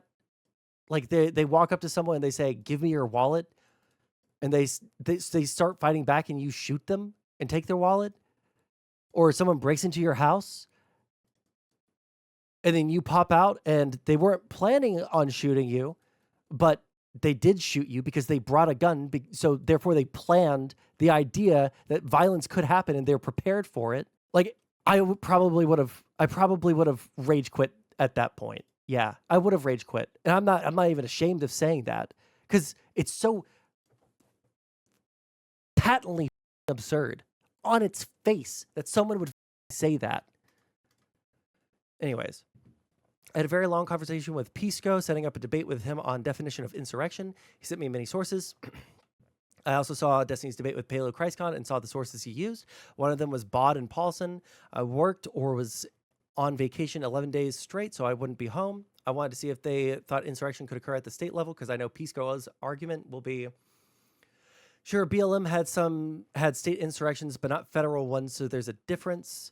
I Googled their names and state insurrection. I found several articles reviewing their papers, took screenshots because I was on my phone, so I could pull them up on my computer when I got home. I also used Claude AI. What is Claude AI? Is that Twitter's? Is that... Whose AI is that? Is that Google's? That's such a dumb hill to die on. There were stupider hills than that he was dying on. Like, it was difficult to listen to, but it was interesting. The first part of that was so interesting. And if he could have engaged, like actually engaged, that would have been one of the most interesting debates on the topic that could have happened. But they can't concede to basic definitions. It's ridiculous. Anyways, found several articles reviewing their paper, took screenshots because I was on my phone so I could pull them up on my computer when I got home. Used Claude AI. I typed in one prompt about state insurrections and got a sort of nonsense answer. I typed another question about it and it told me that they did say it in their paper that there could be state insurrections. Then Destiny, during my work stretch, asked if I wanted to debate. I told him when I got finally home. Around 10 days later, the day I got off, I messaged him, "Do you want to do it today?" He says, "Sure." So that was it. I had screenshots, but didn't know where they were were all from because I hadn't viewed them for about 10 days, then don't do the debate that day. Take a day to read your shit, Rob. When this part came up in my debate with Destiny, I read to Destiny the screenshot on Claude or Bot and Paulson and state insurrections. As I was reading it, I thought it was from one of the articles that reviewed the debate. But realized when I was sending Destiny the pics, it was from Claude. He says, this isn't from ChatGPT, is it? It wouldn't matter. I joked, no, it's from Claude. Then we both went to the Bod and Paulson article and quickly found that it said that there could be state insurrections and the AI screenshot was correct. That was it. 10 minutes out of a 5+ hour debate. And now Destiny fans are coping Rob used ChatGPT for all of his opinions. It's so pathetic and cope. And yet full-time streamer Destiny is given a total pass for not reading or remembering obvious things. He did read them. There's video evidence of him reading them because he reads them all on stream. I don't want to read the rest of it. I don't want my opinion of Rob to go lower. And yes, that is the legitimate reason why I'm not going to read the rest of it. I do not want to hate these people the way that I used to. Based off of like political shit. I don't want to. But it's so embarrassing. It's so cringe. It's the fact that you lied about it that's the problem, but you're a bad face, so of course you post an autistic screed twisting the narrative. Well, it doesn't sound like he lied. It just sounds like the problem sounds like he kept on asking Claude for an answer until it gave him an answer or something like that. But like, you know, it's not that big a deal. It's not that big a deal. These people don't affect me. It's just I can see through so much of the like motivated reasoning stuff, right? Instead of why don't these people instead of arguing on points, why don't you just like concede that whole argument? If you can't make an argument that is like reasonable against Destiny's point, which I feel like if there was a hole to poke in Destiny's argument, either Andrew or Rob would have been the people to do it, because I don't think that there are any other right-wing political debaters that are smart enough. Like literally the only two conservatives whose intellect I even at least moderately respect are Andrew and Rob. If they couldn't do it, then it's probably an insurrection. It's probably a pretty leak-proof definition. Just argue on things. Like, this is what I do. If there's something that like I don't want to argue, or I think that there's like something that I can't defend when it comes to a politician that I like, I just say, yeah, he's like with Biden. Yeah, he's old. He gets his words wrong sometimes. I would still take him over Trump. And here are his accomplishments that I like. So therefore, that's why I'm going to support him over Trump. Just like spin it rather than just lie and defend the indefensible. Find things that are good about your candidate, unless there are no good defenses of your candidate. If there are no good defenses of your candidate on any ground, then why the are you voting for them? Like real shit. If you can't find a single thing to defend about your candidate, why the do you support them? Why do I have so little money? Did I just buy something by accident? The X accuracy? No, it'd be all the way at the bottom, right? I had like $10,000 a minute ago. Cool. This short goes into what you were just saying. Why would I debate Destiny? I don't have to.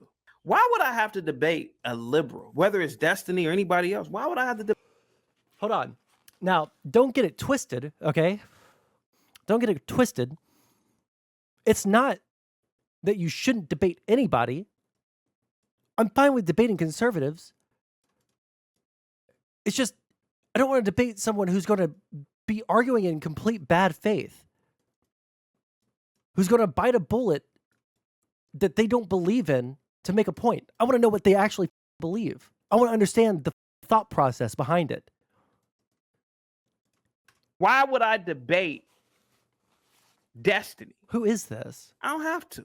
Why would I have to debate a liberal, whether it's Destiny or anybody else? Why would I have to debate you? I don't have anything to prove to you. Liberals aren't building the roads. I know that for a fact. Liberals aren't steel workers or iron workers. Liberals aren't. Oh my God, he doesn't know anything. He doesn't know. Brother doesn't know about or not institutions. What do you call them? Oh my God, I'm blanking because I'm tired. Unions. This guy doesn't know about unions. Welders. Oh, tell me the last time you heard a liberal say, "Oh, I'm going to welding school." I literally have someone in my family who's further left than me that's a welder. I know a lot of left-wing people that went to trade school, okay? Stop. What am I debating you for? I don't have to talk to you. Society has already proven my point. You think it's liberals on roofs? Hell no. Yes. Some of them are, yes. I mean, I don't really love Kamala Harris. I don't either. I don't really actually I did really like Joe Biden. But there's not very many politicians I'm just like, man, I love this person. I want this person. I didn't really want Joe Biden. I was pleasantly surprised at his presidency. But actions speak louder than words. I'm going to vote for the people that share my values, and if they do good actions while in office, sorry, I was changing live chat on YouTube chat over here. If they do good actions while in office, maybe I'll love them. Isn't it all Mexican immigrants on roofs? I don't. There's probably a lot of like Hispanic immigrants that do roofing and construction shit, which like would go against this point. If they're like legal citizens and they have the right to vote, like statistically speaking, probably gonna have quite a few liberals up there, but whatever. This person doesn't care about that, obviously. White boys and Amish from the rural parts of the country. They come in, they drive into the city, and they just work on your liberals on roofs? Hell no. It's white boys and Amish from the rural parts of the country. Never seen an Amish person on a roof. They come in, they drive into the city, and they just work on your roof and be out. They eat their lunch by themselves. They don't talk to these. I see them all. Listen, I live around liberals. I ain't gonna lie to you. You know, I live around liberals. But it ain't liberals on those roofs. It ain't. It's not. Oh, yeah. It's just like, this is the same thing as saying there are no conservative union workers. This is the same thing as saying, like, there are no conservative teachers or professors. You're just wrong. Hey, wait a second. If they use electronic vote counters, does that mean the Amish can't vote? I would assume that they do like either mail-in vote or actually maybe Amish people don't vote because of like religious reasons. I actually don't know.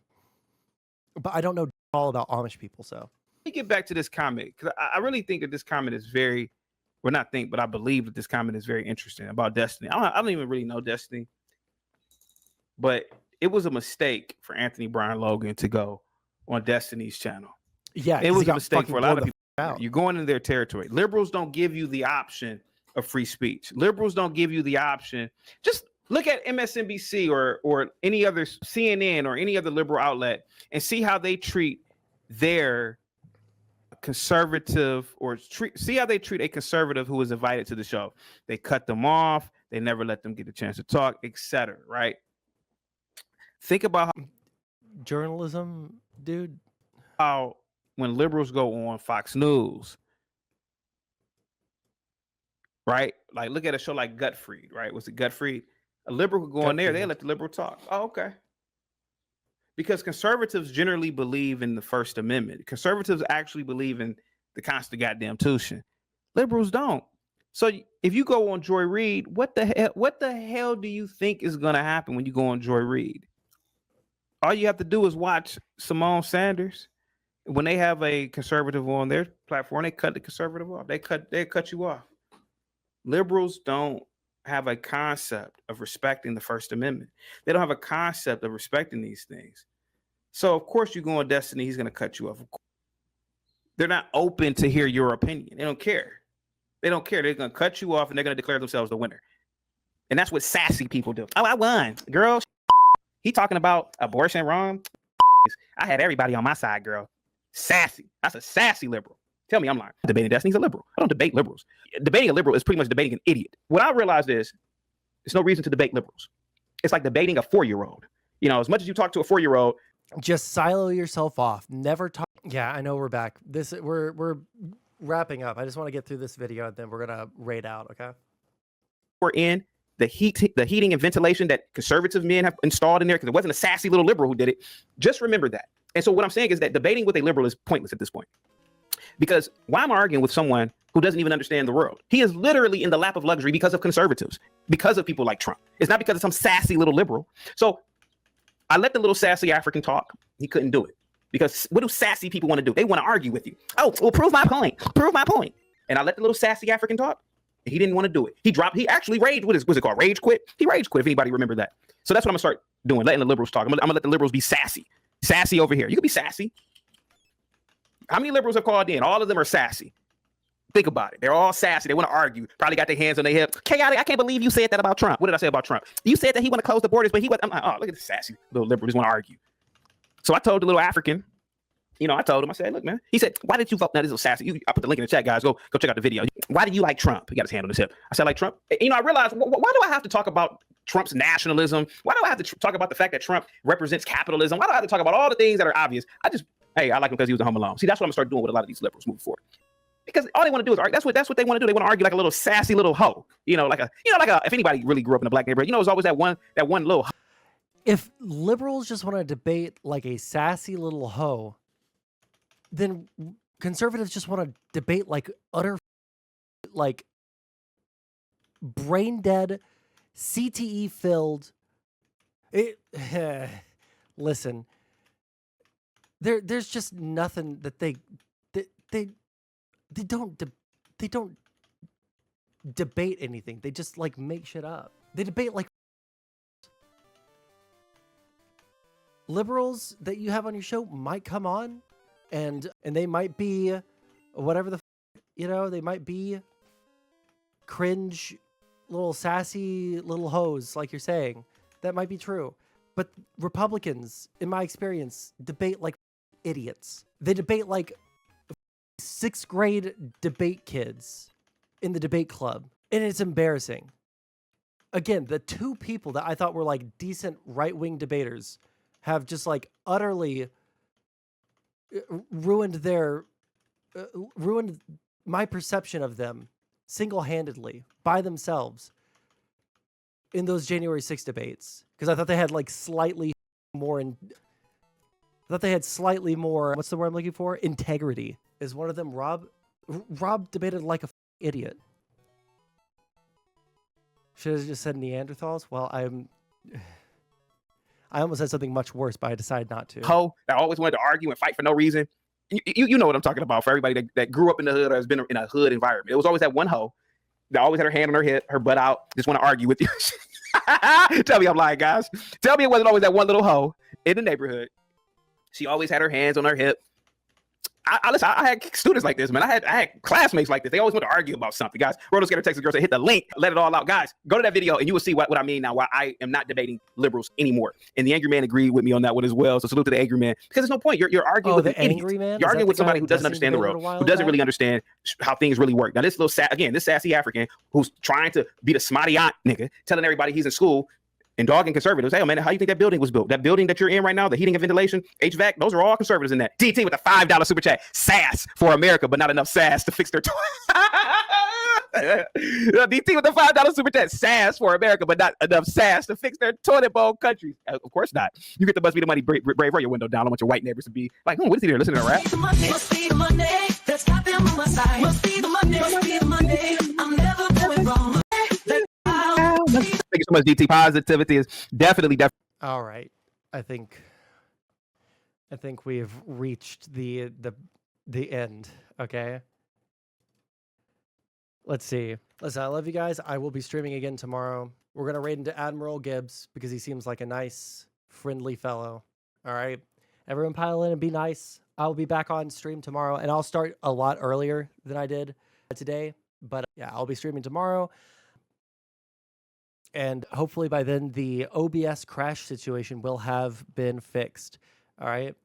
And if you guys are subbed, give them a little bit of that action. Okay. Give them just a little bit of this action. Okay. Just a little bit of that. All right. I love you guys, and I will catch you guys next time.